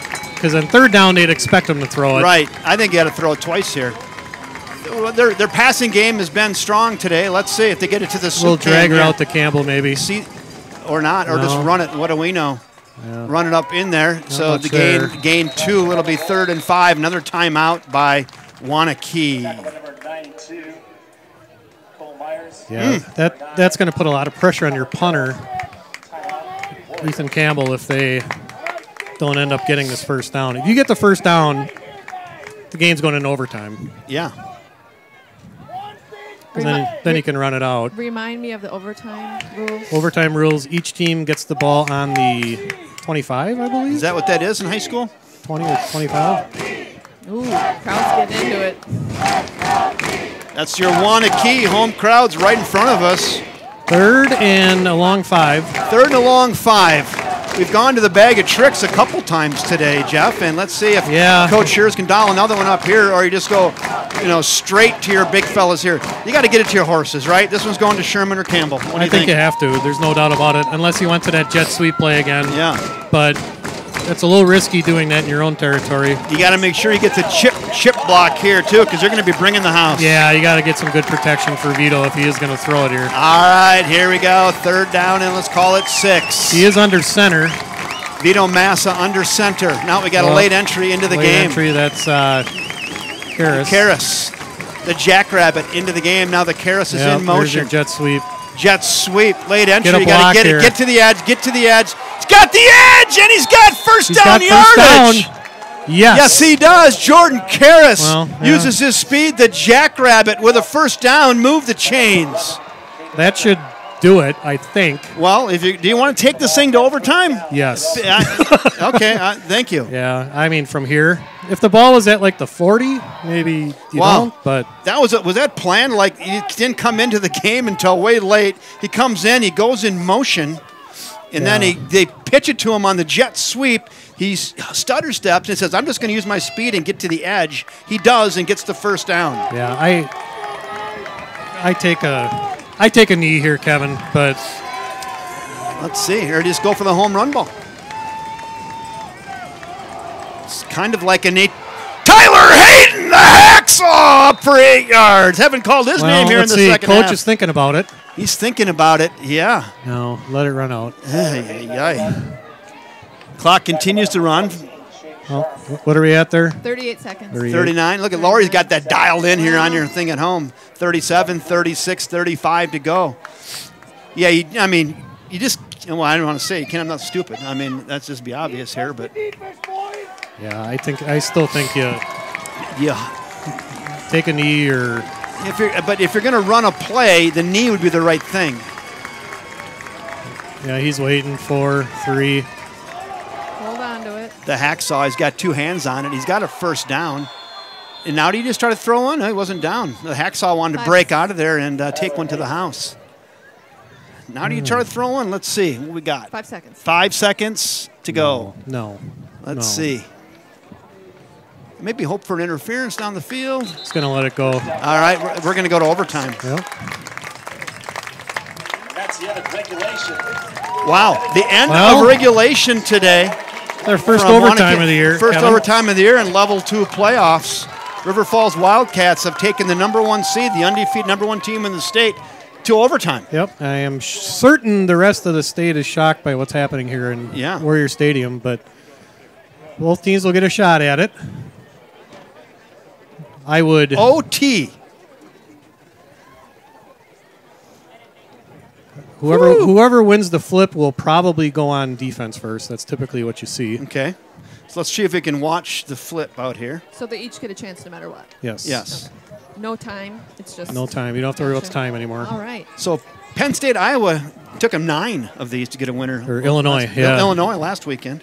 Bielema. Genius. I don't know if it's 20 or 25. I'm not sure about that. That's a 25. I thought it was the 25, but I could be wrong. Money under. Well, I think he won already. If he bet the spread.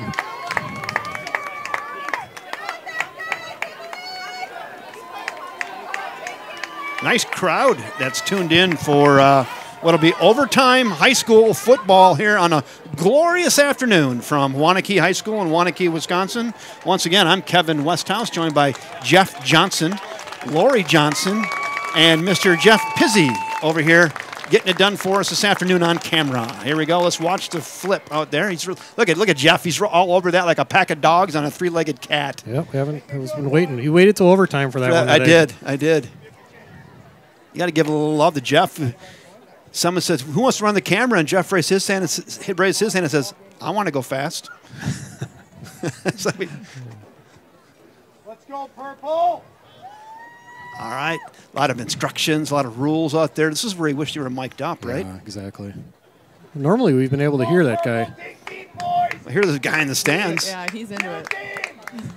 He's been into it all game. Yeah.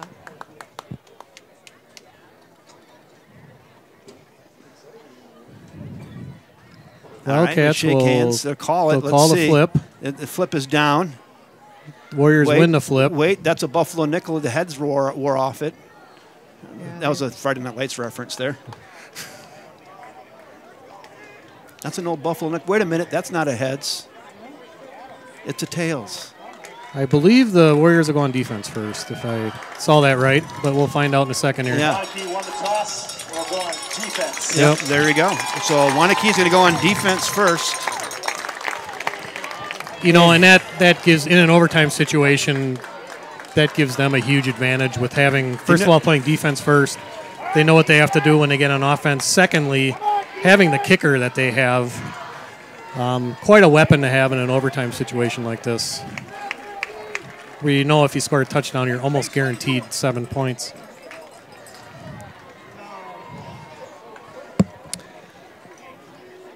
So grinder list. Who do you have on your grinder list? Vito Massa, he's somehow in my mind near the top of the list. Sherman. He's gutsy, right? Campbell. Yeah. Cole Evavol's been working hard. Yep. He had a touchdown pass and that really nice run. Jack Herstein with a big interception at the end of the first Big interception half. there. He's on the list. So we're going to need some help from the folks at home. Maybe. Yeah, and we got some overtime here. Yeah, so I think our grinder is probably going to emerge in overtime. Well, here we go. If the Cats do score a touchdown, it'll be interesting to see if Coach Schurz goes for 2. That's They kind of have that funky extra point formation that they've been teasing. Yes, teasing so that all this year. This will probably be the time to bust out something. So the ball goes on the 25. Each team will get a possession. Wildcats will go on offense first. Sherman with single coverage again. Massa right up the middle. Go! Gavin Cole all the way down to the 9-yard line. Gavin Cole on a quick hitter. 16 yards 16 yards for Gavin Cole. Almost took that right to the promised land, right out of the chute. Like a wild stallion out of the gate. The Gavin Cole kid runs it up there for 16. Yep. First and goal from the 9. Tyler Hayden in the backfield. I like that. Cole and Hayden. Tyler Hayden. He's alone in the backfield now, the hacksaw. He's been our second halfback for a good part of this year. He's got it. He's got it. Hacksaw cuts it back up in there. Still working down to the 5. He's got a little A.J. Dillon in him, Kevin, where he kind of drags guys for a few yards after he doesn't go down. He doesn't go down easy. Let's just say that. I guess they put him on the 6. Wow, that again not a real generous spot. I thought he was laying on the 5. They put it on the 7. I don't get that, but that's where they place it. Right. Second down and goal from the 7. Cole Ebevold and Tyler Hayden in the backfield. Watch Michael Sherman up top. He's got single coverage. Give it to Hayden. Headed up to the promised land. Ball's on the ground. Waunakee's got it. No. They're going to say he's down. They're going to say he's down. Yep. They're going to say he's down. Whistle blew, ball's down. No going to review. Third and goal from the 3. Once again, not a very generous spot. No, but I'll take it in exchange for still having the ball. Right? All right, third and goal from the 3. Sherman split out top. Tyler Hayden and Gavin Cole in the backfield. Third and goal from the 3. Mashevsky, part of the heavy package up front. Give it to Hayden. He's not going to get there. Maybe gained a yard. It'll be fourth and goal from the 2. Let's see what they elect to do here, Jeff. You got to kick a field goal or no? I think you're. Yep. Yeah. I guess so. Here comes Alec Ross into the game. A little surprised, but got to get points. Yeah, you got to get points. Otherwise, they just kick it. Well, they're in that. They're not in that kind of funky formation that they go in on extra points. No. So I think they're probably going to kick it.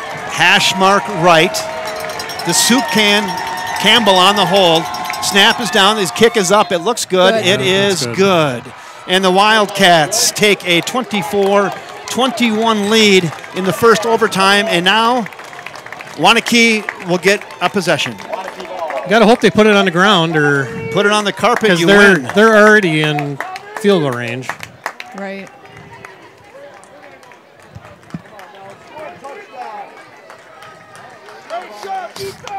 Wow, what a fun game here this afternoon from Waunakee. Wildcats now with a 3-point lead here in overtime, but Waunakee is going to get a crack at it from their 25-yard line. I think we're just going to get a steady dose of their big horses here, don't you think? Yeah, I would agree. You're going to see a lot of Gnorski. And look for Andrew Keller, number 86. 86, Andrew Keller. He's saying, give me the rock. Yep. He is tight right now on the right side. Quentin Keene. Hand off to Gnorski. Up the middle. Gnorski. Nice tackle in the backfield. Gavin Cole. Boy, he's had a nice game. Yes, he has. Had a big run on the last possession. 2nd and 9. Second down and 9 now for the Waunakee Warriors. Watch Keller here. Keene getting his running back, Michael Gnorski, in the right spot. Throw it. Looking to the corner. He's in a little bit of trouble. Now he's going to run. And he's taken down. A nice job after a tough 3 yards. The plumber is in on that over there, along with Tyler Hayden. Tackle number 45, Tyler Hayden. It'll be interesting to see what they do if They stuff it gets them to here. a fourth down if they try to kick or You if got they to go kick for a it. field goal. Yeah. Third down and a long They got to 6. get somebody on Keller here. Third down and 6. I would double team Keller. Yeah. Watch. He's kind of in the slot. He did a drag route last time he did this. Back to pass. Yep, Looking. there he goes. Pressure. Crossing route. Got a man that's caught down there near the goal line. There he is. Tony Romo that again, too. You did. That's pretty easy. Andrew Keller, he's their guy. You know, he's that big slot tight end guy who just finds some open space, and then Quentin Keene puts it right on him. First and goal from the 4. No, this is going to Gnorski, I would assume. Hold on to the ball. Gnorski up in there, headed towards pay dirt. Not quite there. Knocking down at the 2. Second down and goal from the 2. Maybe the 2.5 if you want to get fussy. You got to hope he puts it on the ground again.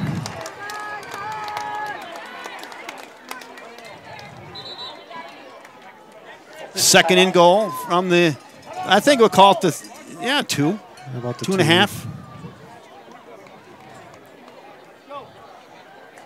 You got to get in there and just punch one free, huh? Punch it free. Punch it free. I would assume Gnorski's thinking about it. He put it on the ground last possession. There you go. They're going to go to him. I'd almost guarantee it. Second down and goal. Waunakee looking to seal the deal. Hand it off to Gnorski. He's in there. Is he in? Touchdown, Waunakee. Nope. Wait. The near side ref says no. The far side ref says yes. And now they're saying touchdown. Oh my gosh. Now they're saying touchdown, Waunakee.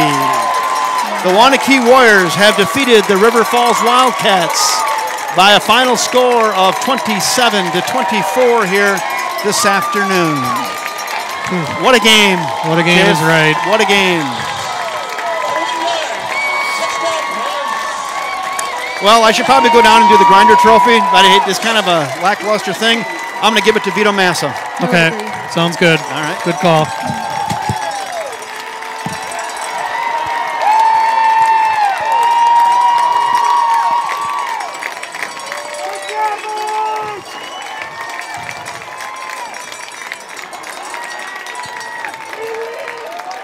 Final score, Waunakee 27, River Falls 24.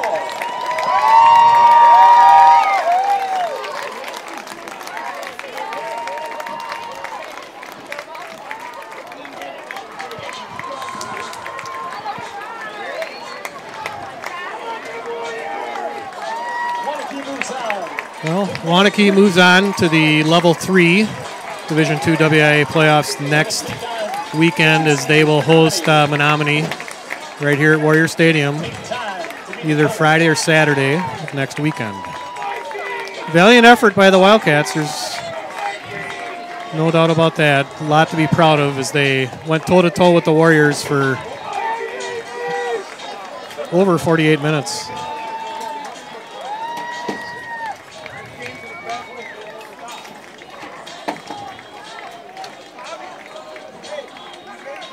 Congratulations to all of the seniors on all of their great careers and things they brought to the program.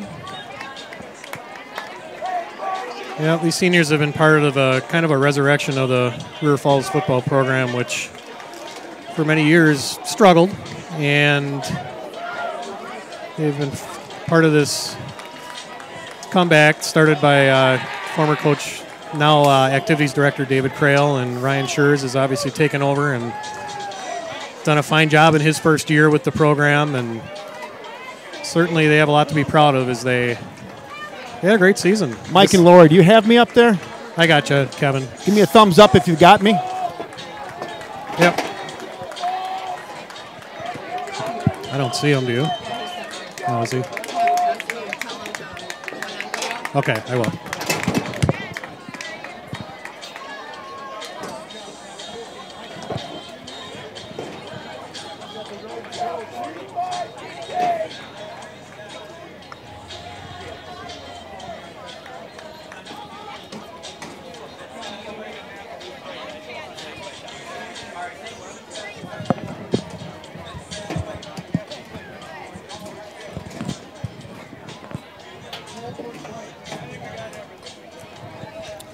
lot of heartbreak on the field, Jeff. I'm not sure if it's appropriate. A lot of heartbreak. Yeah, I bet there is.